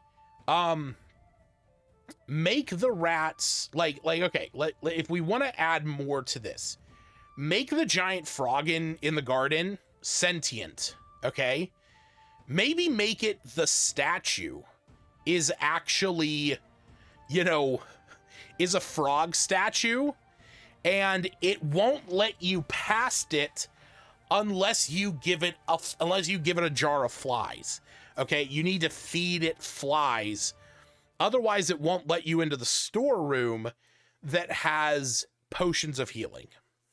Okay? Or maybe the vault can't be opened unless you're given the key, which is inside the frog's belly, and he won't give it to you unless you bring him a jar of flies. And so the players are being like, where the fuck are we going to get a jar of flies? Well, maybe there's a jar of flies in the kitchen. But in order to get to the kitchen, you have to move through this hallway past Bone Gnasher, and maybe put the door, maybe have it that Bone Gnasher is in this hallway, or put the gelatinous cube in this hallway so that they have to, so that there's an environmental trap. Okay. And then take out the 6 giant rats in this room. Okay. In the storeroom. They don't need to be there. Okay. Make the reward of the players going to the kitchen and getting, the flies, or make them go to the well.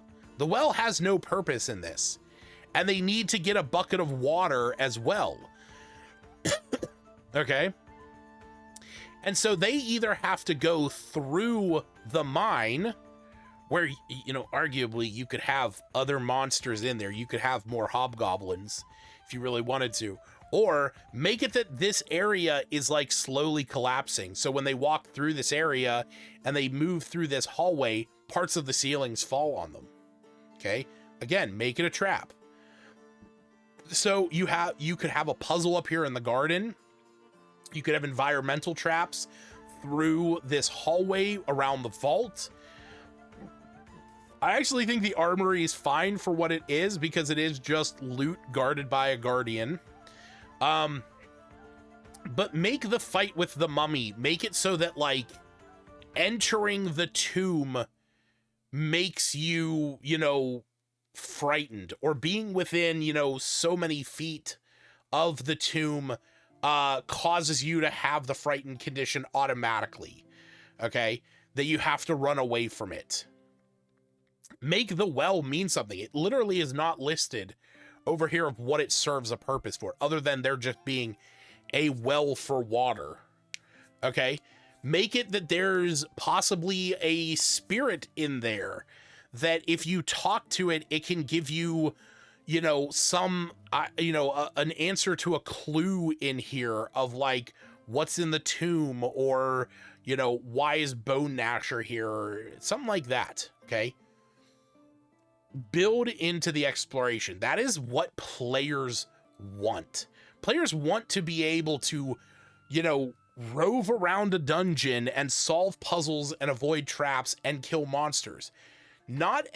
I will say the vast majority of D&D players don't want to move around a dungeon killing monsters and killing monsters and killing monsters and killing monsters and killing monsters, and hey, we found 200 gold, and killing monsters and killing monsters and killing monsters. Also, make the boss fights do something. God, it's like nothing to them. Oh my God. Do you feel like the one-shots you've been a player in hit most of these elements?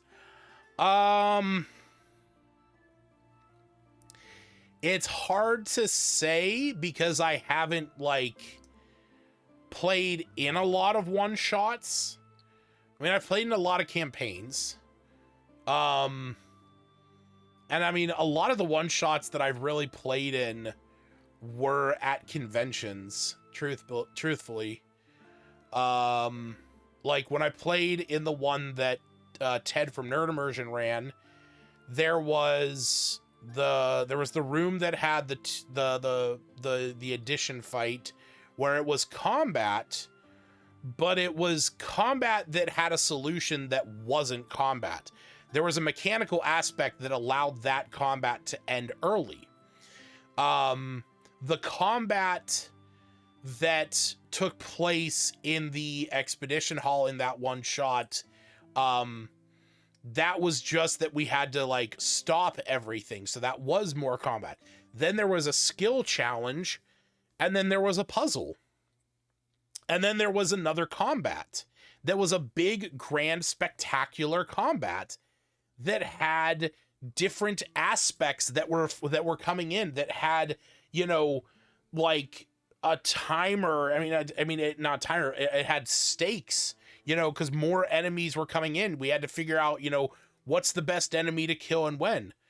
I think in that one, it was fantastic. I think as long as your one shots have, like I said, from the beginning, some kind of social encounter, some kind of skill challenge, some kind of puzzle, a trap or two, maybe 2 or 3 combat encounters, and then one big climactic battle at the end, you have a good recipe for a one-shot. But, you know, like I said, I really think that when you walk into a one-shot, it is vastly important that your players already know that your player characters already know each other. And that they know their role, and that's freely available to everyone. In the last one-shot that I ran, I had a particular moment with this. And it was something that I controlled my emotions, but I almost jumped at the player who did it. Because when I ran that adventure, I had already conversed with a lot of the players who were going to be playing in that session. Yeah, that was on the 8th. The one player messaged me that morning asking what the party makeup was.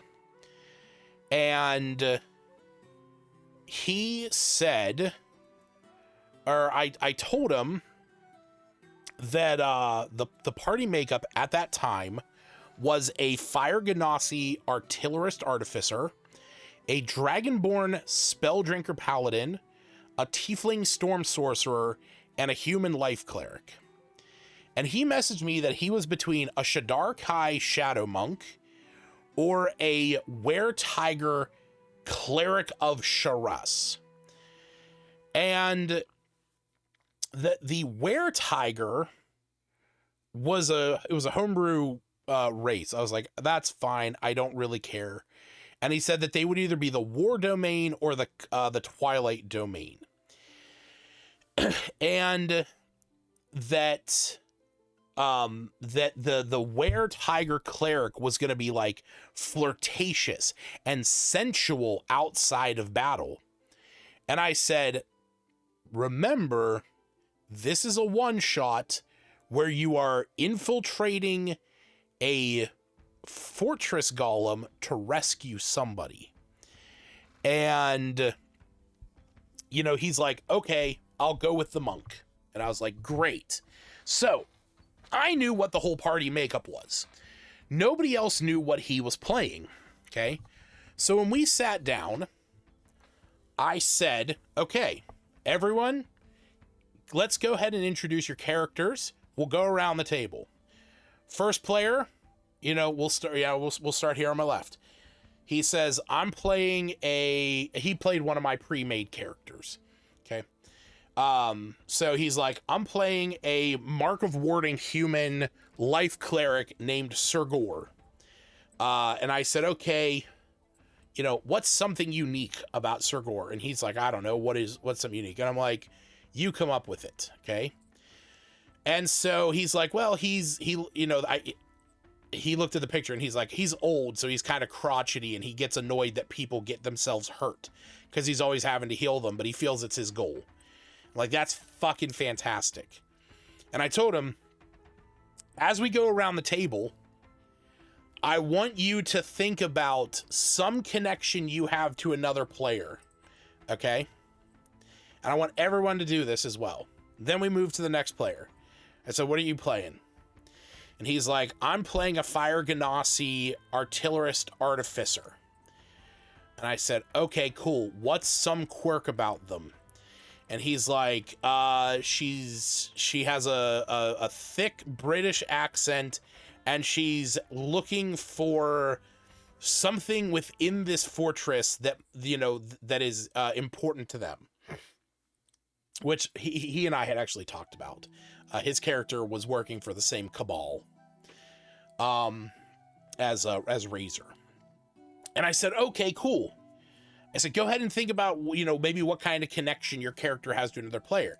And he's like, he instantly jumps in. He goes, I think Sir Gore and I have traveled together for some time because I get into a lot of shit that I shouldn't. And so I think Sir Gore has been the one there helping me out. And I was like, that's fantastic. I love it. Then I got to the player who was playing the monk. And I said, what are you playing?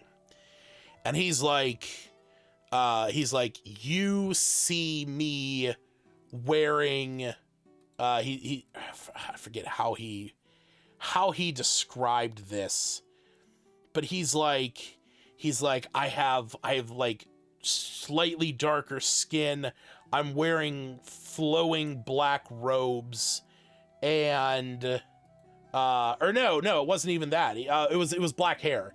He's like, I'm wearing white robes. I have black hair, and you don't see me wielding any weapon. And he's like, I'm very quiet, and I keep to myself. And I was like, okay, what role does your character play? And he's like, well, I kind of want to keep it a secret. And I sort of stopped and I said, nope. Everyone here at the table gets to know what your race and your class is. And he's like, oh. And I said, yes. So go ahead and say what your race and your class is. And he's like, I'm a Shadar-kai Shadow Monk. And I was like, perfect. Okay. And then we moved on. We moved on to the Dragonborn Spelldrinker Paladin. We moved on to the Tiefling Storm Sorcerer, who was playing D&D for the first time. And I didn't make a deal about it or anything, but it was that moment that I was like, in the back of my head, I'm like, we don't have time for this. You are not going to sit here and make your character the mysterious edgelord who nobody knows, because it does not add to the adventure. It does not make things more cohesive or easier to play through. If you want to play a character who is hiding your true abilities from the rest of the party because you think it's fun, in my opinion, and I know people will disagree with me on this, okay? In my opinion, I think if you want to play a character who hides their abilities and their true intentions from the rest of the party, I think you shouldn't be playing D&D, because I don't think it's fun. That's me personally. You might disagree with me, and that's totally fine. DMs out there might disagree with me, and that's totally fine. But I think that at above the table, if you want to, and in a boo-boo, I know more than you do, want to withhold the abilities of your character, you are not playing a cooperative game. You are playing your own game, and the rest of the party is playing their own. Is playing another. Okay? And I will admit, I have seen situations like this play out well. I have seen too many times those situations like it playing out poorly. There was an adventure that I played in where one of the players was playing a paladin, but they did not believe that they actually had magic powers, and they thought that they were a quote-unquote fighter. Okay? They had taken an oath. They had a little backstory that explained, like, you know, they had super low intelligence. They didn't understand how they were able to do certain things, like how they were able to empower their weapons to deal radiant damage, or how they were able to heal people. But because of that, when a situation arose where somebody needed healing, and they said, hey, so-and-so, I need you to heal me, he's like, I can't. I don't have any rations. I mean, I don't have like a healer's kit or anything like that. And he's like, I know, use your magic. And he's like, I'm not magic. And at this point, there had not yet been that moment where we all explained what our characters truly were. And it's like, what do you mean you can't heal? Aren't you a paladin? And he's like, well, yeah, but my character doesn't know that. And it's like, okay, but you do. And you, as a member of this table, need to utilize the abilities your character has to be a meaningful asset to this party. Stop trying to hide shit from your players, from your fellow players, okay? I think that's what I'm really getting at, okay? Stop trying to hide shit from your fellow players because you think it's fun, okay? D&D is a cooperative game. If you can make it work where it doesn't hinder the party by you being sneaky and, you know, hiding some things, fine, okay? I've seen fun stories about how, like, you know, the DM messages the rogue, you know, and he gets a message from a raven that is talking about, you know, one of the other players, and there's like a fun little back and forth, and it doesn't interfere with the progression of the party. It doesn't impede on the, you know, abilities of anyone else. But if you're a player who wants to like hide what your character's class and race is because you think, you know, oh, I want to be mysterious just for that, no, like, we don't have time for that.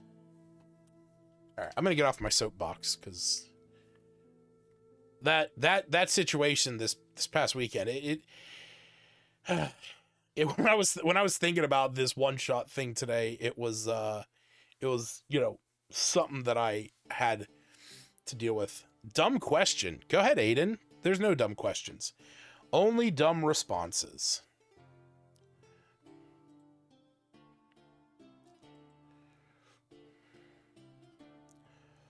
I still really like this Fortress Golem. I think this was a fun one-shot. Yeah, I just sort of put an end to it and walked away. Do you mind if you can help me with my D&D camp? I mean, hey, I don't mind. I don't know what I can help you with, but I will gladly attempt if you wish to ask me some questions. I got nothing else going on for the next you know, little while. So yeah, fire away. So yeah, I'm gonna put this here. Oh,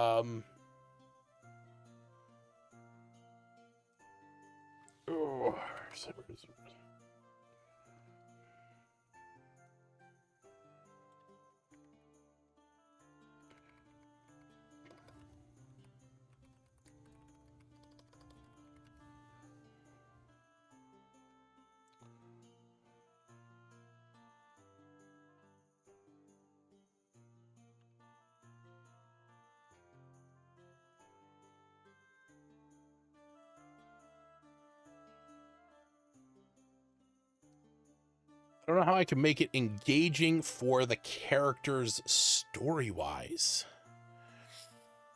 Well, let me ask you this. What kind of adventure is it?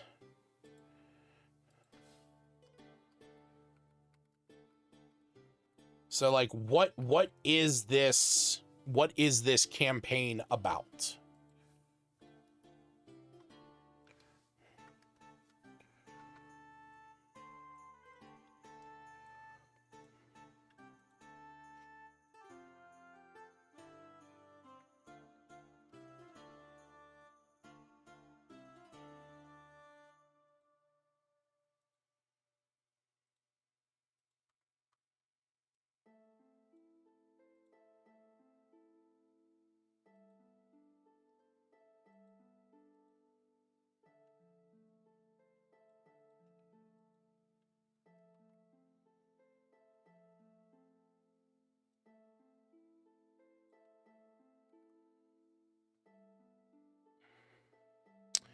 Post-apocalyptic Tokyo where demons and angels fight over control of humanity.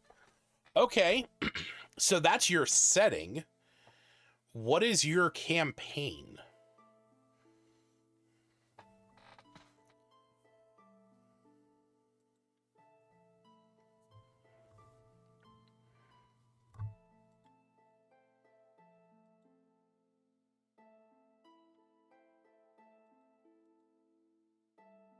No, it's all good.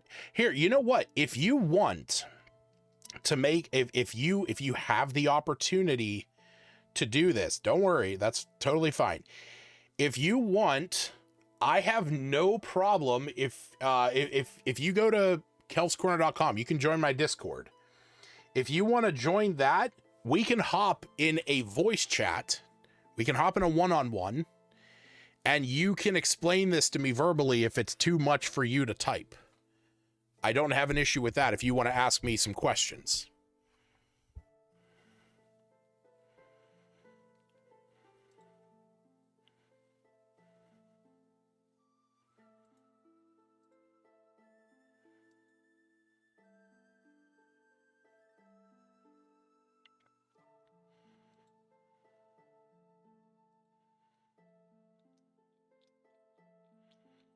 So yeah, when you join the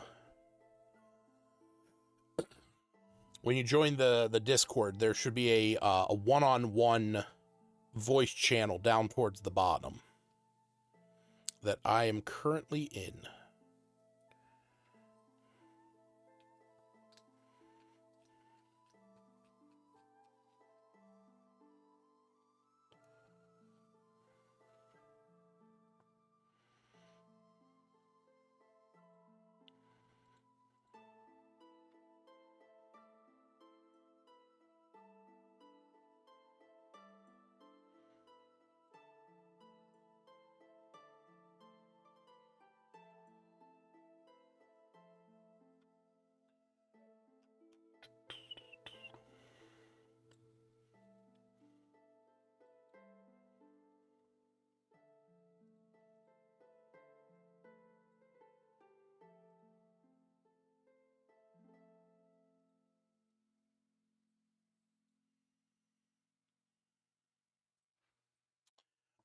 Here, I'll send you a link.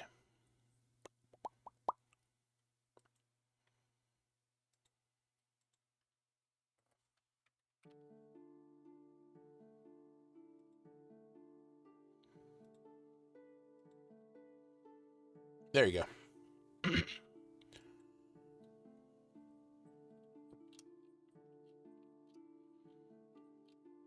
It's all good. Don't worry. Don't say you're sorry.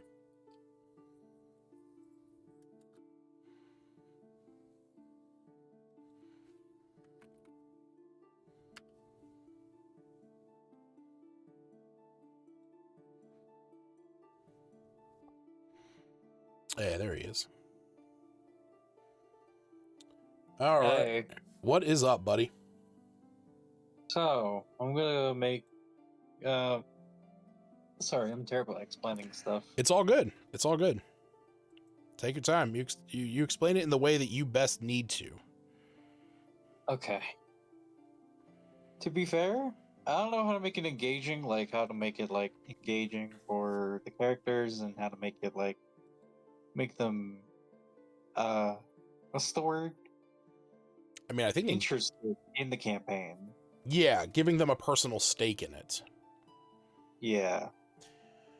So you said that the setting was post-apocalyptic Tokyo where demons and angels fight over control of humanity. Yes. So what is the actual adventure? What is it that the players are aiming to do?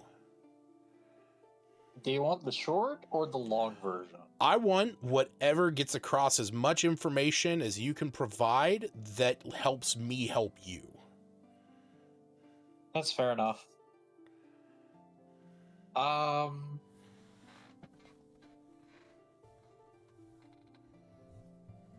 So,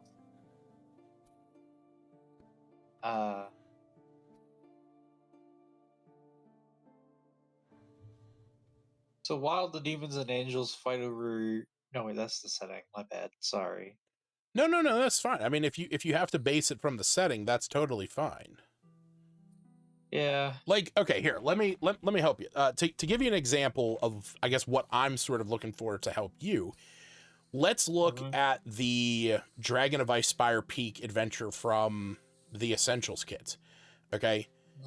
In that adventure, the campaign is focused around the players in the Sword Mountains region.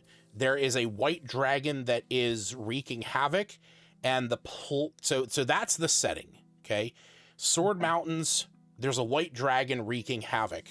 The players' campaign revolves around them providing aid to the town of Phandalin, trying to trying to notify people that there's a dragon, trying to find solutions to the dragon, ways to defend the town, and then going and fighting the dragon and kind of resolving the issues that the dragon has caused, such as the orcs coming down out of the mountains, the were-rats being driven out of their shrine, the dwarves being attacked by were-rats in the mountains. So the players in that, the campaign is their adventures and misadventures surrounding what havoc the dragon has caused. So what is it that the players are going to be... So in your campaign, in this post-apocalyptic Tokyo, what is it that the players are going to be doing? Or have you not gotten to that part yet? To free themselves from angels and demons? Okay, so the main goal is to put an end to the angels and demons. Yes. Okay, so what is the means to do so?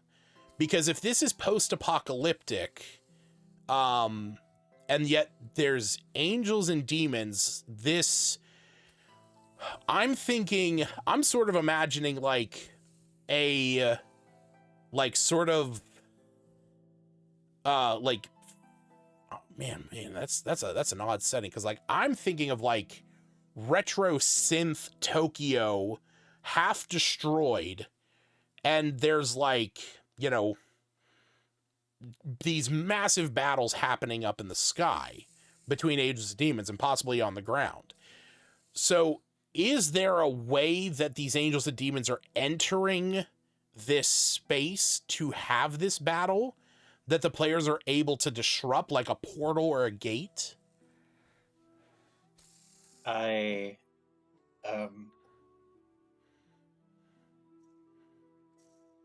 to figure that out still. Okay.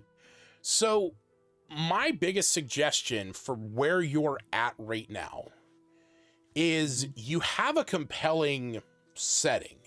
I will admit, post-apocalyptic Tokyo, where demons and angels fight over control of humanity, is an interesting setting and elicits a lot of imagery in my head. What I would recommend to you is to figure out what is the main goal that your players are going to have to achieve. You know, in the Dragon of Icespire Peak, the way to resolve the issue of Cryovane the dragon is to kill Cryovane the dragon. Now, in your situation, you have two factions that have to be resolved. Now, the party could try to align themselves with one faction or another, or they could try to align themselves with neither and try to put an end to both. But you as the game runner need to figure out what are the potential solutions to that, so that this way you can give your characters a push in a direction. Okay. Now, how to make them engaging as a player? The easiest solution to that is to make things personal to them. In the one campaign that I ran, that I'm still technically running, I used Dragon of Icespire Peak as the base structure. You know, it's an easy setting. Faerun's well known. You know, Dragon in the Mountain is kind of a classic story, and there's enough adventure there that I could build onto it. What I did was I had my players write up some backstories. I gave them all the freedom in the world to write whatever they wanted. They could write something complex. They could write something, you know, 2 sentences and simple. And I took that. So the one player, his backstory was that he's a paladin. He's a half elf, and he was raised by an enclave of elves, and they were attacked by a group of shadowy assassins one day, and it left his entire enclave dead. And now he's out in the world trying to find his way, find his purpose, and to seek vengeance against those who killed his enclave. The ranger in the party, her backstory was that she lived in nobility, eventually left her family to live with a druid, and one day her druid, her husband went out on a druidic mission and was killed by assassins. Another player was a child, or not a child necessarily, but they were young. They had a sister, a mother and father. One night, his family was attacked. The next day, he made a prayer to the god that his family worshipped and bound his sister's soul to his body. So now they kind of coexist in the same body. The rogue in the party grew up in a forest alongside her brother. They eventually left the forest to go live in the city, and they they started stealing just to, survive. Eventually, they were found by a house of nobility that trained them to be assassins and thieves. And one day when they were sent on a mission, her brother was killed, and she escaped and defected from that life and has been on the run ever since. And the last player is a dragonborn and left their village to go kill a dragon. So, because 3 of my 5 players had something to deal with dark, shadowy assassins, I wanted that to play a big role. So I wanted the paladin, the rogue, and the ranger to have something that tied them together. Being that the warlock in the party, who has his soul, has the soul of his sister in him, they were attacked by a shadowy monster. That plays into that because I can tie things to shadow. So when my players approached me with these backstories, I started looking into what are some shadowy things that I can build into what already exists within the Icespire Peak adventure. Now, I will admit I had at least that much structure to go on. But what I decided that it was kind of tangential to that was since the barbarian left their village to go out and kill a dragon, I decided to tie all of them together. And I made it that a cult that worships the god Mask, who is the god of shadows and thieves, that he has, a cult has set up somewhere within the Sword Mountain region, that they're the one that disrupted the white dragon, had caused it to move down to these mountains, and it's kind of the reason why all the chaos that's in the Icespire Peak adventure has happened. But their goal is to cause enough fear and chaos within this area that they can coalesce that fear and manifest a shadow dragon. So that ties in the shadowy assassins that attacked the paladin, that ties in the assassins that attacked the ranger's husband, that ties in the background for the rogue who, worked within an assassin's guild, that ties in the shadow monsters that attacked the warlock from the beginning, and that ties in the need to kill a dragon for the barbarian. So I would highly suggest to get your players to write their backstories and take ideas from those that you can apply to your own adventure. Because at the end of the day, your player's backstory is what's going to drive their goals, and that's going to drive how your campaign is going to flesh out, because otherwise you're running a railroad and you're sort of forcing the players down a path that maybe their character necessarily wouldn't go. Because if I just made the stuff in my campaign by the book and it's just about them fighting a white dragon, that doesn't necessarily, at that point, their backstories didn't matter. And none of what they were doing, you know, prior to that plays into it. So I would sit down with your players, do a session 0, talk to them, get some ideas from them about what they want to play, what kind of adventures they're interested in. I mean, again, looking at that setting, that's crazy. And I can think of, like, if it's like techno themed, like it'd be cool to have like a player who was maybe well, let me ask you this: is this D&D or is this like Shadowrun or something? D&D. Okay, so is the setting more like ancient Japan, or is it like modern day? Modern day. Okay, so I will. Go ahead.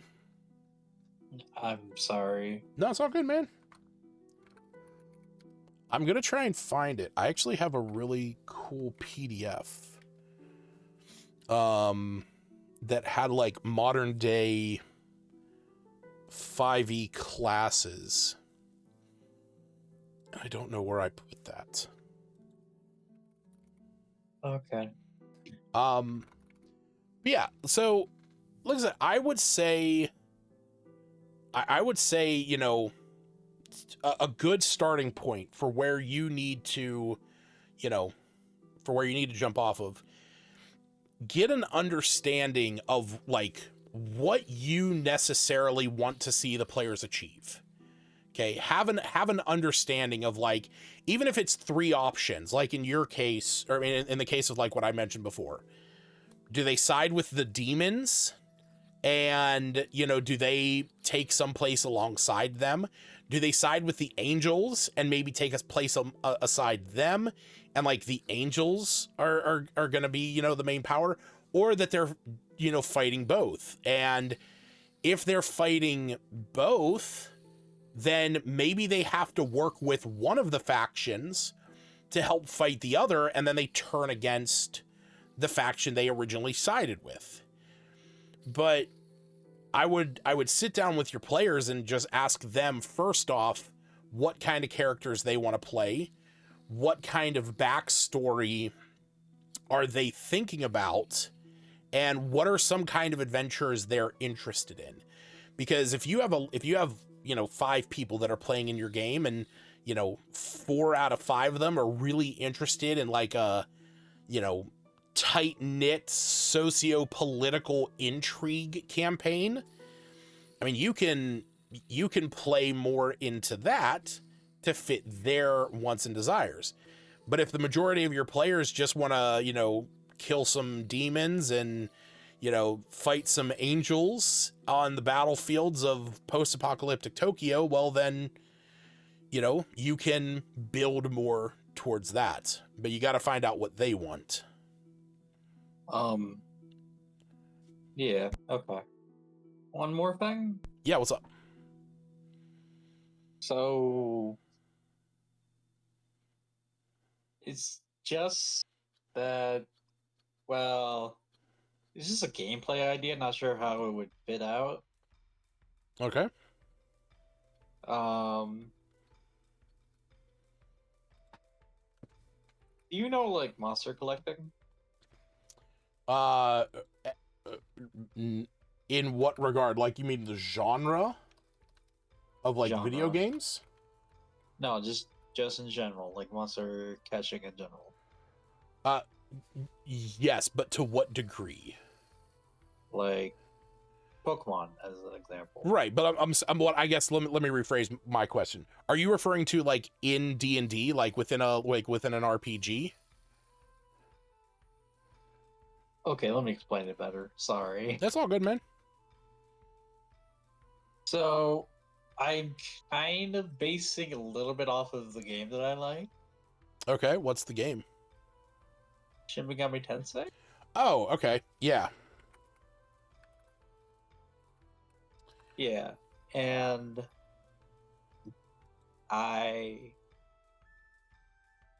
well, frankly, I have two plot lines really. Either demons and angels fight over to control humanity, or a different one, which is uh maybe a little bit more fun for them. Okay, what's the other option? So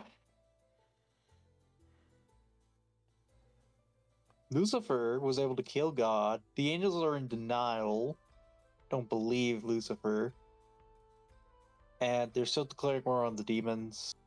And the demons are killing humans for food. And I wanted to try and give the players like some way of defense against the demons, so I kind of wanted to bring the demon summoning program, if that made sense.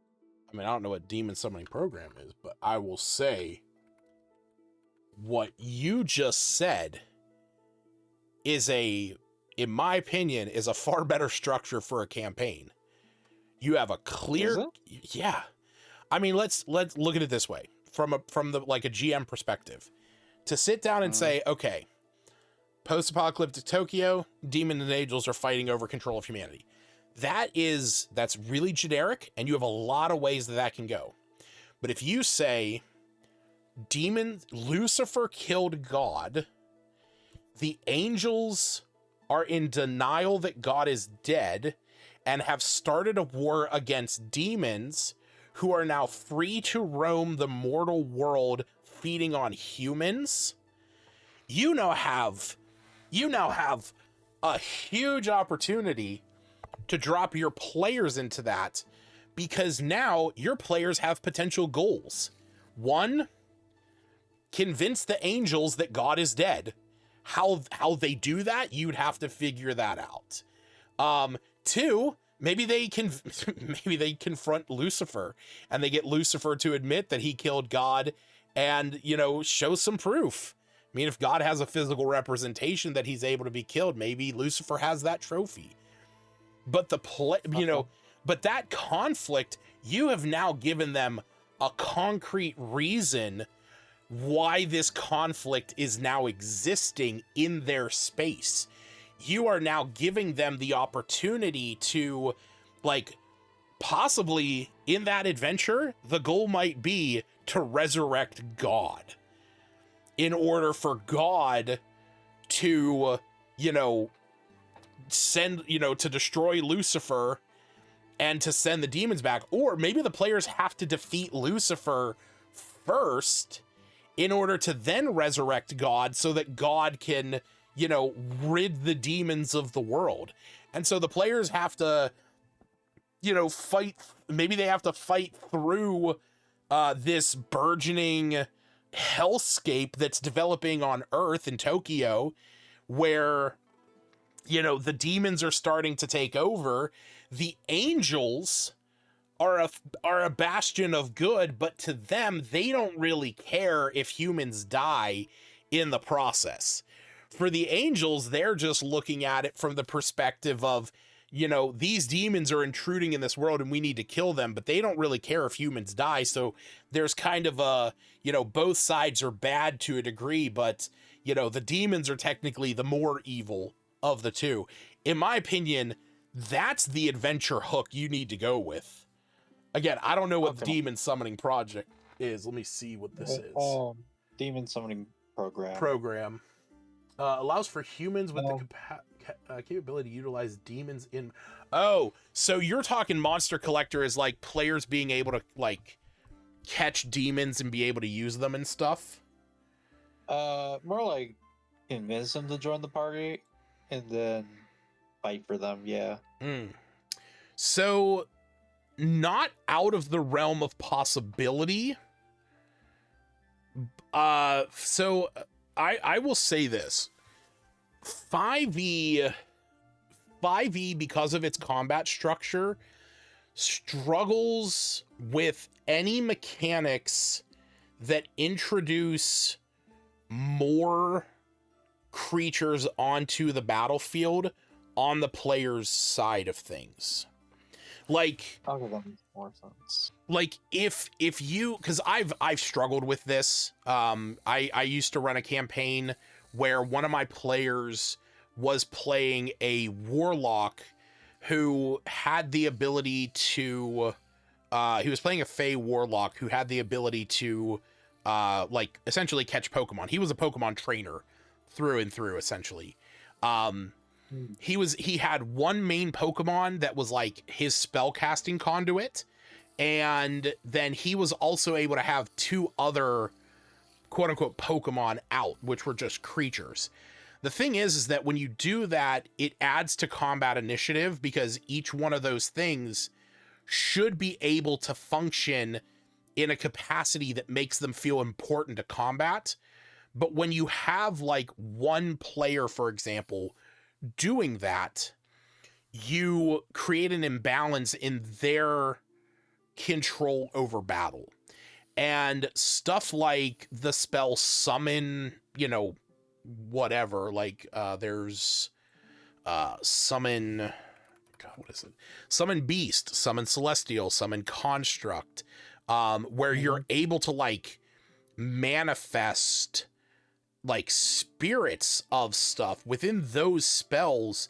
It gives you the option to summon a single powerful thing.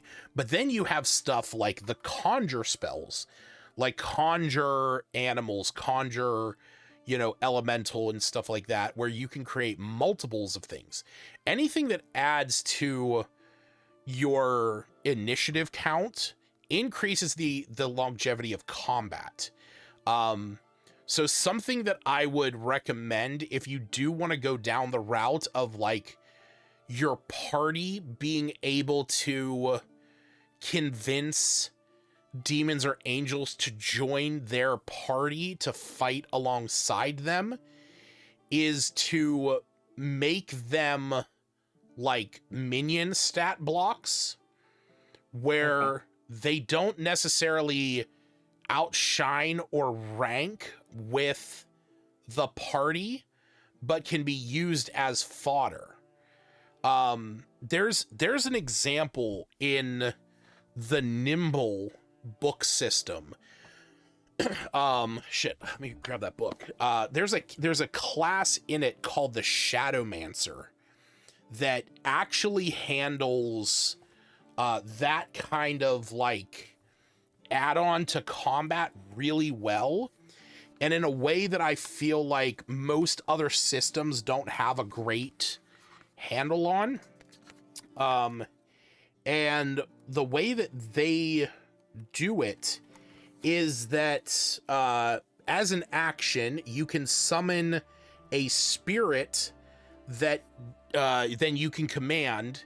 It has like no corporeal form. It can't really do anything other than attack, and it deals a d12 of damage when it hits. And you can have like up to, I think at most 5 of them. At like it's equal to your intelligence or your level, whichever one's lower. And you can command all of them to attack at once as one action. And if they take any amount of damage, they're destroyed. This means that they're not permanent structures. They're not something that's going to outshine the players. And it is something that the player who's playing a Shadowmancer can sort of like ebb and flow with having them and not having them. I think if you have something like that, where the players are able to summon like minor demons that are able to attack but die instantly as like an action that they can do, I think that would work. I would just be very careful about like using legitimate demon stat blocks, because again, that's something that just adds so much time to combat. Yeah, okay, that makes more sense. So, there is a book that I would recommend looking into if you do at least want to get an idea of how to possibly employ some like companion aspects into it, and it's called Stibble's Codex of Companions. Since you joined the Discord, there's actually a channel in there called the Archives, and if you go into there and scroll the whole way up, there's a D&D books folder. That's my own personal collection. You can go in there, and that book is available in there. You'll just have to search up Stibbles. Let me type that out in the Discord chat, or in the Twitch chat. Stibbles. If you look up Stibbles in there, he the guy who made it, Logan, he has some ways that you can like introduce minor companions to the game, and offers some solutions for like stat blocks and like how to kind of keep them truncated and simple for use in the game. So I would recommend checking that out, just to maybe give yourself a little bit of guidance on how to keep things simple in there. Yeah, yeah, like Stacy said in the chat, there's a lot of Pokemon references or Pokemon style resources out there. So you can definitely find materials that lean that way. I would also recommend, I mean, because like when it comes to Shin Megami Tensei, I never played it. It's not my style of game.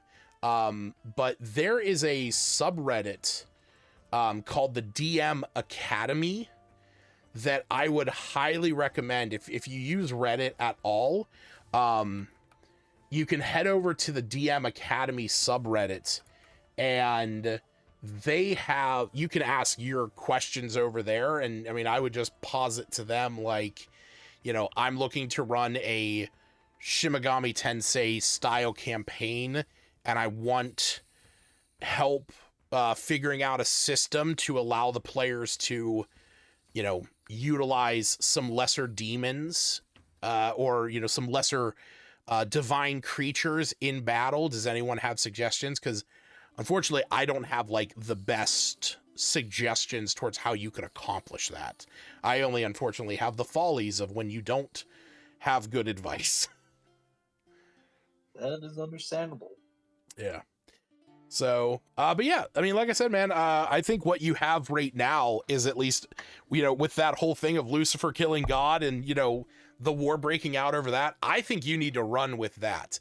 I think that's a fantastic way to, and you know what, when you sit down with your players, and just approach it like this and just say, hey, the campaign I have, here's the idea, post-apocalyptic Tokyo, Lucifer killed God.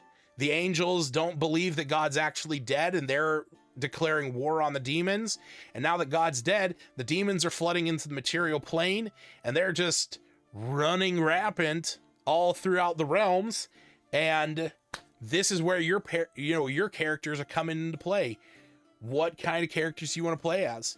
And I would let them come up with what will build your campaign.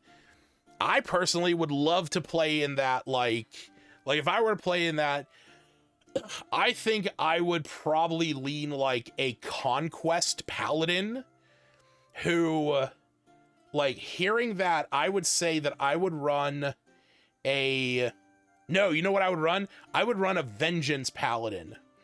I would run a vengeance paladin who was a devout follower of the god that was of God. And now that he is dead and the demons are coming, like, I wholly believe that this has happened, and my goal in that would be to get to Lucifer. However that possible. Like that would be the character that I'd want to play as. And if we're using fantasy races, I would play an Azamar. I would have a character who has some kind of divine lineage that like has that internal radiance And now he's, going on the hunt to just kill demons to eventually find his way into the hells and to kill Lucifer.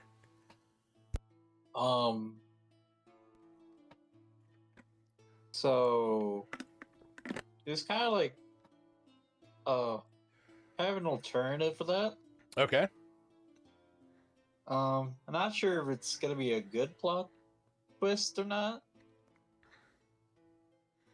But instead of like Lucifer being in hell, he just ascended from the earth and heaven into the Imperium. Oh, okay. So he's basically in like a divine realm. Pretty much. Okay. So in that respect, if that is the way that you want to run it, have there be something within the material plane, a ritual, a stone, something that the players have to fight their way to in order to activate it, perform a ritual, do some kind of, task that then summons an aspect of Lucifer to the material plane that they have to defeat in order to restore God, in order to remove them from the divine realm so that this way God can return. Because kind of what I'm thinking of right now is like the movie Dogma, where in that movie, God, God in that movie, God likes to inhabit humans that are that are like, coming to the end of their life and just sort of, experiences humanity. And in that movie, the guy is the person that God is inhabiting gets attacked and is in critical condition and is not able to return to heaven. And so the angels in that who were kicked out of heaven by God's decree are trying to get back into heaven, which would then prove God wrong, which would destroy everything. And so you can sort of turn that to the next step where Lucifer has done the thing that has destroyed God, and God is not able to, return because maybe within your own world state, within your setting, when Lucifer killed God, he ascended to that divine platform because he is now somehow, more powerful than God. So you, as a party, have to be able to defeat him somehow. And then that proves that, if once the party is able to defeat the material representation of Lucifer, then perform some ritual to reestablish God, then that could be like resolution to the campaign. I did have one alternative to the ending. Okay. It's just like a small bit, but I'm not sure. It's just like a tiny bit, but I'm not sure how it would, like it. Okay. So God's dead, and the players have two choices, really. The one you suggested, or taking the throne for themselves. Sure. And let's be fair. At the end of everything I said, where you fight the material representation of Lucifer, at that moment, the players have a choice. Maybe there's a ritual they have to finish that would restore God's holy form so that he would return to his seat at the throne of heaven and then is able to, rid the world of demons and restore balance and put everything right. Or the players inject themselves into that role and take control of everything for themselves. I think that becomes, your epilogue. And I mean, that's really dependent on the players. But that, I mean, either one of those options would be fantastic. Yeah. Thanks. Yeah, man. One more thing. Sure. What's up? Yeah, one more thing, and then I gotta get going. It's 2 a.m., so I gotta get sleep. Oh, my bad. No, my it's bad. fine, dude. Ask your question. I got time. Like I said, I'll be going after this. To be honest, I was just gonna ask if I could show you what Lucifer looks like in the campaign. Fuck yeah, dude. Yeah, you can send me you can send it over on the Discord. You can send it on the Twitch, however you want to do it. I'm very curious. Okay. Hold on, just give me a minute. Sure.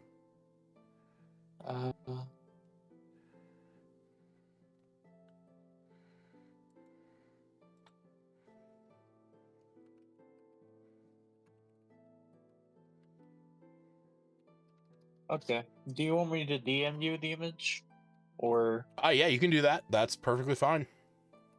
Okay. Give me a minute.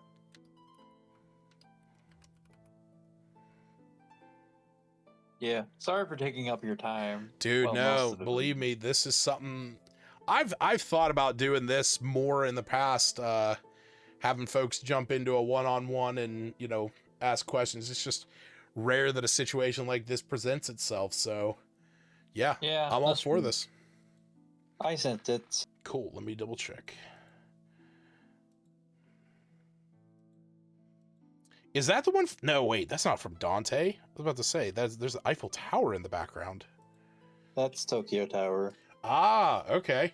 Here, I'm gonna put this up on the screen so everyone else can see what I'm looking at. I gotta admit, man, that's pretty sick. Thanks. That is pretty sick. The god you were. Yeah, man. And you know what? I would be like, if it was up to me, I would probably lean more into like approaching your players and saying like, hey, have you played Shin Megami Tensei? Because I have a campaign idea that I would love to run. Because if you got players that have played that or are at least interested in it, like nothing within that is going to spoil what you are going to do, because you could, you know, you're going to do your own thing. But I would definitely, you know, let them know like, hey, you know, this is very much inspired by Shin Megami Tensei, and you know, I did let them know that before I made this. Yeah. So they do know it. Well, that's good. Yeah. See, So and like I don't know enough, because the only other thing that I was even going to the only other thing that I was thinking about is like, I'm wondering if D&D is the right system for it. I can probably find a different system if needed. Well, not that I know anything about it, but I'll share this. I'll send this to you in the Twitch chat here, and I'll put it up on screen. Lion Wing literally has a Shin Megami Tensei role-playing game. Oh. So, I mean, and this says that it allows the players to immerse themselves in that universe. Again, I know nothing about it, but I would look into something like this because, I mean, hey, there you go. Demon Negotiation. That's a thing in there. So yeah, I would look into that. That might fit most of your needs. Okay. So thank you. Yeah, man, no problem. So I hope you have a fun campaign when you get around to running that, and let me know how things go with it. Keep me updated in the Discord. Okay, thanks. All Have right. a good night, man. You as well.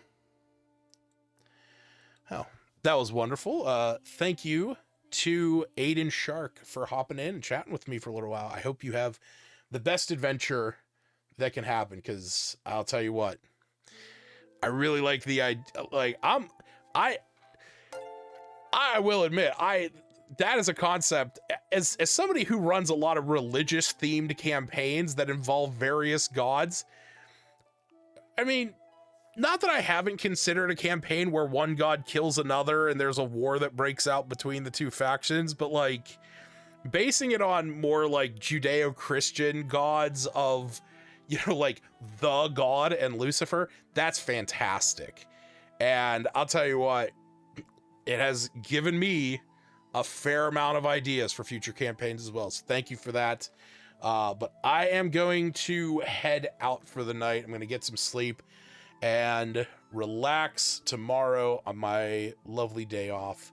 So thanks for joining me, everyone. Like I said, we talked a little bit about one-shots in the beginning. We talked about some cool campaign ideas with Aiden Shark. So enjoy your Tuesday.